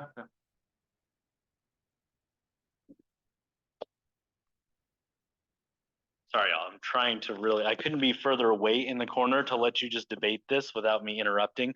But I do want to just bring our attention to one thing of this, is that with the permit reduction, putting a limit of say 180 days. One of the big justifying reasons, I believe, Laura, correct me if I'm wrong, of the difference between owner occupied and non-owner occupied. By definition, owner occupied is limited to 182 days. Non-owner occupied doesn't have that same sort of limit. So the reason why it's a 2-to-1 is because you essentially have twice as many days to rent. So that is where the difference in the permit fee. So just something I feel like while we're going on this, I wanted to interrupt to share that.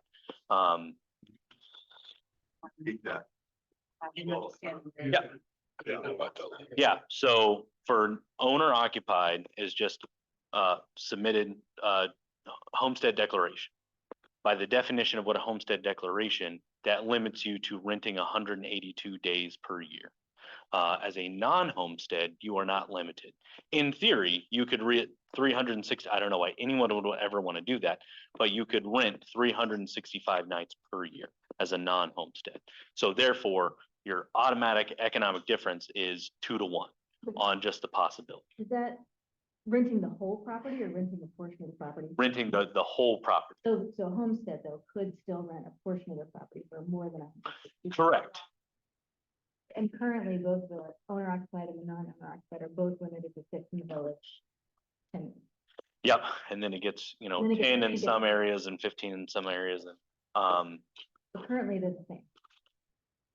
certainly, yes. Currently owner occupied, non-owner occupied, because they're not currently defined as that, are the same across the district. They have the same limit per zoning district. And the only other thing is we still predict the 30 to 35 for owner occupied. Oh, yeah. Okay, sorry. Thanks, Stephen.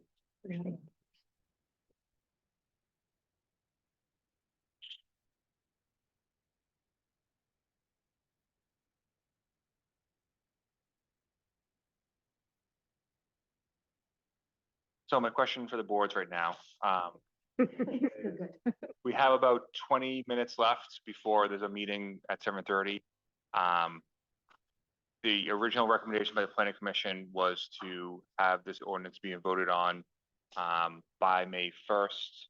So it could go into effect on July 1st, so they have a clean cut way to start working towards the permit and everything else, and the ordinance is set up that way, that's structured. We have about a week left before we get into May. And so if we really want to have this ordinance done and have a vote on it by next week, early next week, we really need to drive down for the next 20 minutes and schedule probably 2 more meetings in the next 5 working days to get this done.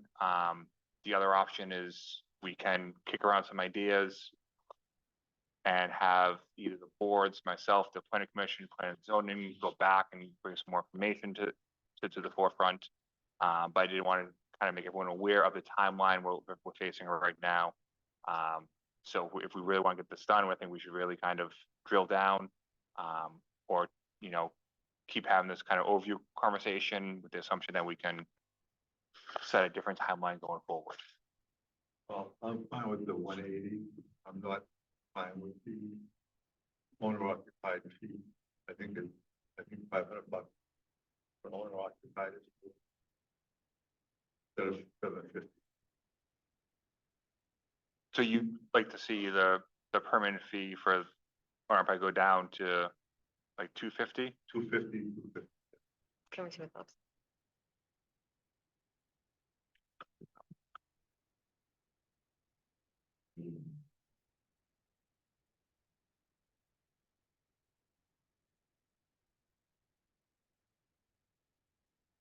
I don't mind that. I have no problem with that. Now, is this taking into consideration the cap on 180 nights as well, or is that? Yeah. Okay. Yeah.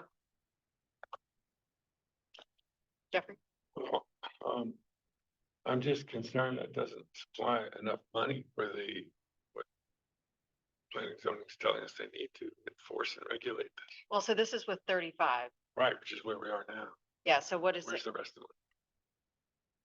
So if there's gonna be more people, then it'll bring in more money. Eventually. Right, but they're The assumption is the proposing first that year first is year's we'll only have 35 owner occupied. Oh, that was built into. Yeah. That's why we budget were looking at figures. 35. In the future, it might be 55, which got us Well- up to like that I'll 130. clarify. The projection is 30, it's not 35. Oh, okay. So I don't know if you want to change that or.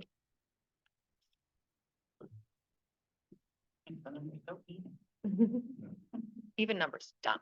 I'm okay with And again, there's also supposes that owner occupied is gonna be 1 to 4 people, and then unoccupied is gonna be between 5 and 8. Yeah. so That's a prediction. I guess my question for Ray is then, if you want it to pop out at 500 total, then we need to have varying occupancy fees for non-owner occupied and owner occupied. Well, you can. No, I mean, 5 to 8, I think. Yeah, you can do, I'm talking about 1 to 4. Okay. Yeah. So 5 to 8. Knock yourself off, another $250 a kid.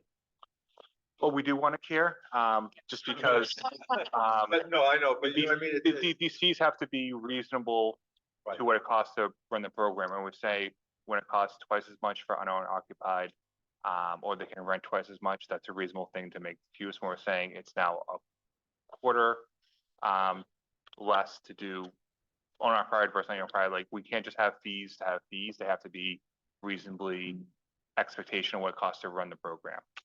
And so we want to be very careful with how we structure them, not to just to make sure that we're doing it in a way that is what it actually costs to run the program. And we don't know what that actual dollar amount is. We have the estimate of 145 that we sort of all agreed on a range of 110 to 160. What is the permit fee? 350?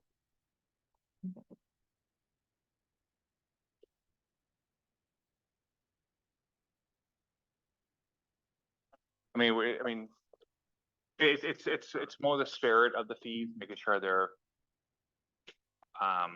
what are the difference between unoccupied and owner occupied, not, you know. And if we're limiting non-owner occupied as well, we're changing also the definitions of the basis of the definition of why we're charging more in fees. Yeah. but it's still gonna cost the same, so. So it may be a sense where we would have to say something like 500 for unowner occupied would be a reasonable if they're not getting as much time to rent. And then that looks at something. I think by the nature of living in the property, you're not gonna rent as much as if you're not living in the property. You have family come, you are going away. A lot of reasons why if you live in the property, you're just not gonna rent.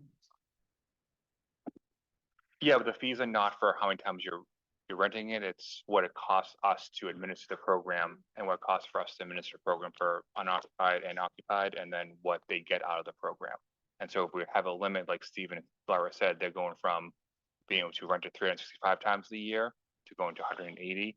And if we're saying everyone's going to only rent it 180, then they're not able to get as much income as they were before. So Most of our occupied are just renting out a portion of their home. They're not renting out the whole thing. It depends. We have people building ADUs right now for the purpose of renting short-term rental. All right, but they have fewer bedrooms available to them than Yeah. somebody that's non-owner The occupied. majority of our owner occupied units are 1 to 4 bedrooms. The majority of our non-owner occupied are 5 to 8 bedrooms, or 5 to 8 occupants, sorry, not bedrooms. So then these fees would still, with 180 days, still allow for a significant amount of profit. Yes. If you're only charging $150 a night at 180 days, that's 27,000 a year. And most people are charging much more than that. So there still is the opportunity to make. What's that dollar, 115? 111.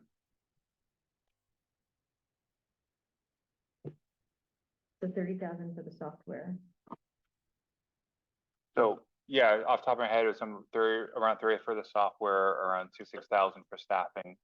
And then around 40,000 for potential lawyer fees, and then a couple thousand for things like mailings and notices and stuff like that. So that's where the 145 came from.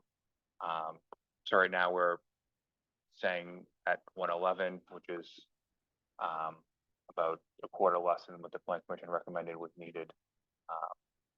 Beyond adding some extra work to their workload in the sense of having that cap at 180, and trying to find ways to either enforce it, or at least have more justification when someone submits a permit. So we're not covering our net at 30 owner occupied.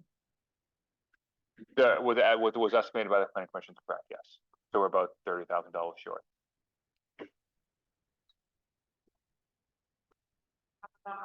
Well, I have like the breakdown of the current breakdown and less about the averages, but this. Can you scroll down there, sorry? Yeah. Oh, 700, sorry, never mind, we changed it. But if we're gonna get, there's gonna be litigation, gonna happen, whatever.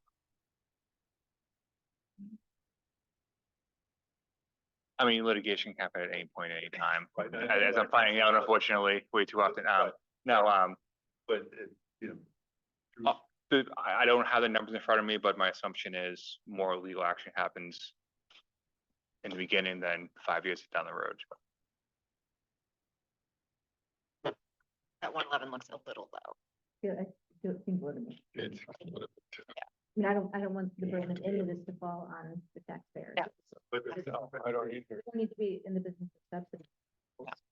No, we've already been doing that. but the permit fees originally were a wider range. The planning commission's recommendations were Yeah, I more mean, disparate. it was $2,500 difference, which is, you know, you're only talking twice as much there. So why can't the non-owner occupied be classified? Can be. It can be, yeah. I'm just saying, you know, if you look at what the basic registration fees were before, it's $753,000. And now we're just doubling it instead of tripling it. Yeah, and we want to run all this stuff by our attorneys and get feedback on everything we do. But again, we want to make sure that, again, like Stephen said, that one of the points, getting more options to rent, and now we're we had limited the amount they can rent. But So the maintenance for them, it decreases from maybe have to maintenance, deal with them 365 times a year to now 180 times of the year. but if that 700 was $1,000, It's gonna be. But didn't owner occupied in the village still have a limit? So, I mean, we Yes, it still had does. limit on, you know, we still.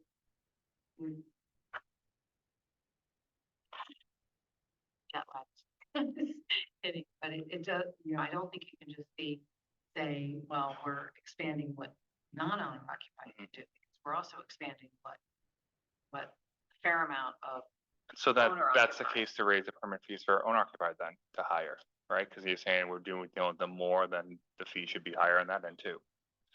So based on what we currently have projected for permitting, again, because I have the actual number of occupants, I'm getting closer to.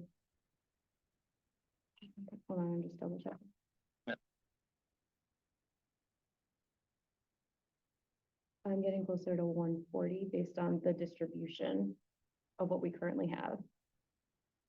If that makes sense. So instead of an average, I'm looking at the permits we currently have and like the number of occupants. If that makes sense. The 140 is closer. Again, that assumes that everybody is going to.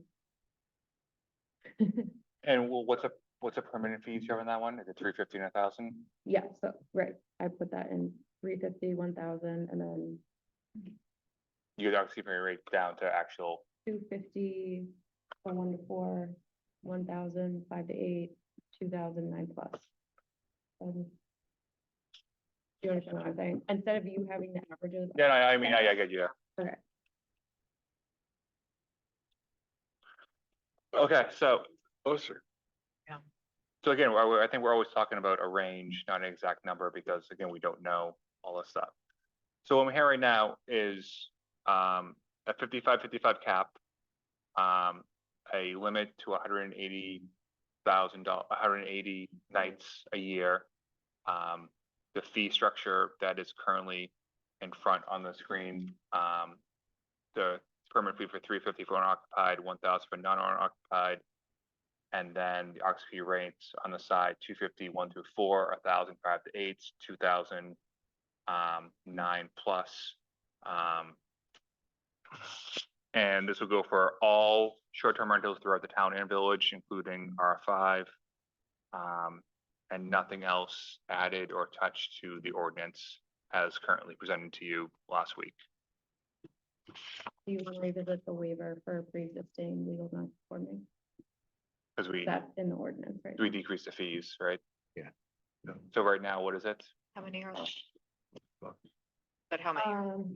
minus fees. I think the waiver is for up to 2,000 if they're able to prove pre-existing. It is 2,000 minus the 250. Minus the 250 non-refundable application fee. So, they're owner occupied.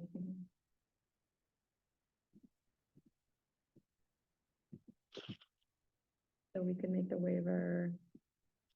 They also don't count towards the limit, so none of these calculations factor them in right now.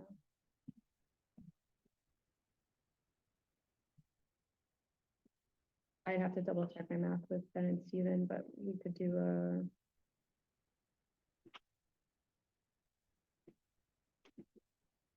a waiver of 1,000. Okay, That would just be for the first year. We don't have a sunset on it right now, but that's another consideration this board can take is if they want to sunset it. okay, so everything I said previously with the waiver for pre-existing. Yada, yada. Yeah. Moving from 2,000 to 1,000. How does the boards feel about that? What's the estimate? How many of those houses are there? We have, Steven, do you want to? Just owner occupied? Yeah, that are. That would qualify for would that. Qualify for what we're talking about.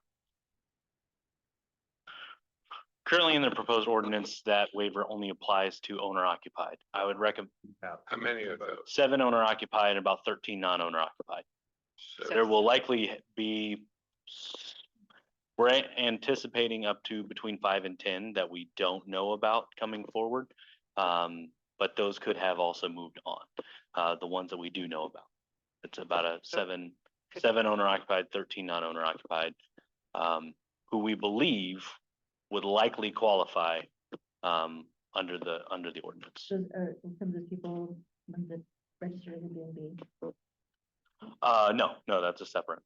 You don't have separate to register people. You don't have. some Yeah. Forward in the last ordinance, some of they weren't made to, so you don't have a centralized idea of who they are. And the rebate money comes from the funds that are earned through the fees, right? Where does the, Say that again? how do you rebate this? It's a waiver. Yeah, we waiver up front rather than So that mean that it comes out of that cap, or does that cap not exist? No, we purposely, because we didn't create them under the cap, for the 55-55. We also didn't calculate that into how much the fee generation. So the waiver is for only owner occupied, correct? Under the current, as the planning commission proposed it, yes. Okay.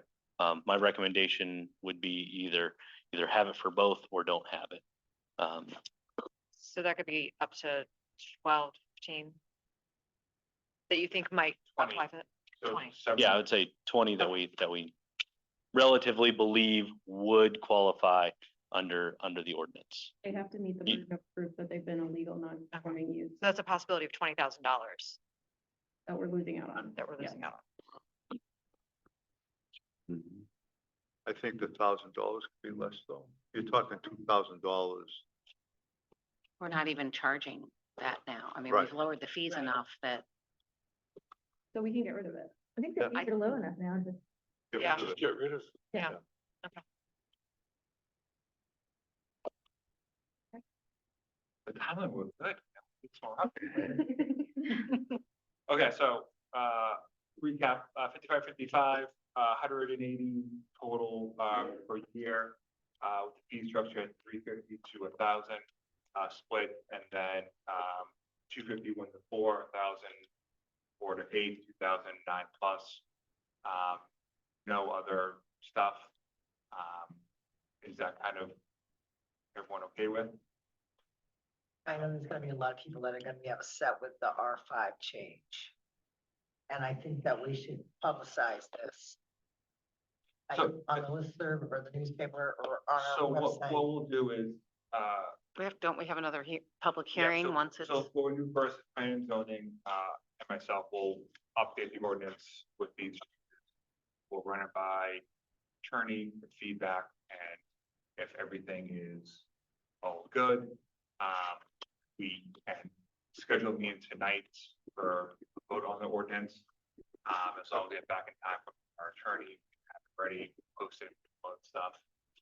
Then the ordinance will have public comment and conversation, and both sides of which we can, once we know. where to go. As far as simplicity goes, I think we should eliminate the 180 days and just make it straight across the board, just like we had originally, which was that you could rent as much as you wanted. Because it seems like there's really there's no way to track it through the monitoring system or the computer program. There's no way to monitor it. And after that, it sounds like it's really not there's really no way that we're gonna be able to force it. I think the rest of us are in agreement that 180 days sounds good. And for Stephen's testimony, he can figure out ways of figuring out how it's enforced. It's just not how it's recommended by the planning commission. It's gonna take different mechanisms and probably be more onerous on the owners. I That's think my there's take. Gonna be a lot of people that are gonna be upset. Yeah, I mean, It was the first time we tried to rent that happened, so. Okay, so Brenda brought up getting rid of their total. Is anyone else in favor of that, or is anyone else in favor of keeping the total 180 per year? I'd like to keep it. I'd like to keep it 180. Yeah, 180 is fine. Okay, so the ordinance will reflect that, we'll put together. Do we want to schedule a tentative meeting, for next week?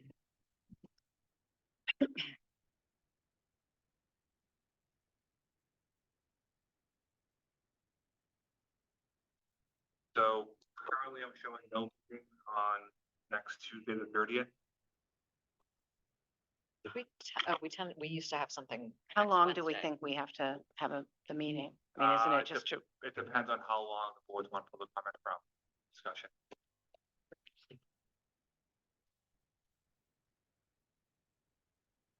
So in these meetings, we limited public conversation to 10 minutes with the assumption these were made for the boards to discuss it and come to some conclusion, which I think we kind of have.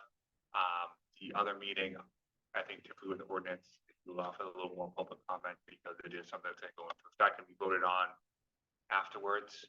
I think still limit to a reasonable amount or limit a per person's comment to original remember this will be the public's last time to talk about it before votes happen, so I think we should give them some time to express their support or their questions or concerns. Does Tuesday give enough time to get it back from the attorney? Yeah. It And- should, because he's already reviewed it once, if not twice, so he'll be familiar with it, so it'll just be the changes we and they've gone through the language, they're well familiar with it, so just making sure that these new changes don't throw any red flags up. 5 o'clock? Are there other meetings that night? As of right now, I have nothing scheduled. Nikki, are you there still? Sorry, like mercy alone. I'll confirm, but I showed nothing. Yeah, sorry, I guess I didn't unmute, but yes, I am here. And I don't have anything scheduled for that night.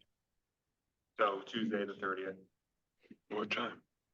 What time works for the board? I mean, I think for us, the earlier the better, so I mean, I would love 5. About 4:30. No, 5. Daytime, to be honest with you. Yeah. No.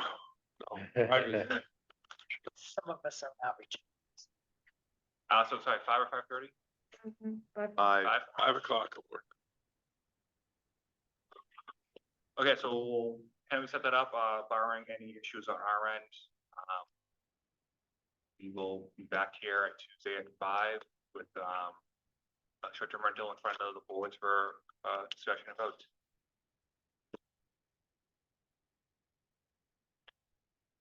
Okay, is there any other business to come before the trustees? Motion to adjourn. Okay. Is there a second? Second. All in favor, say aye.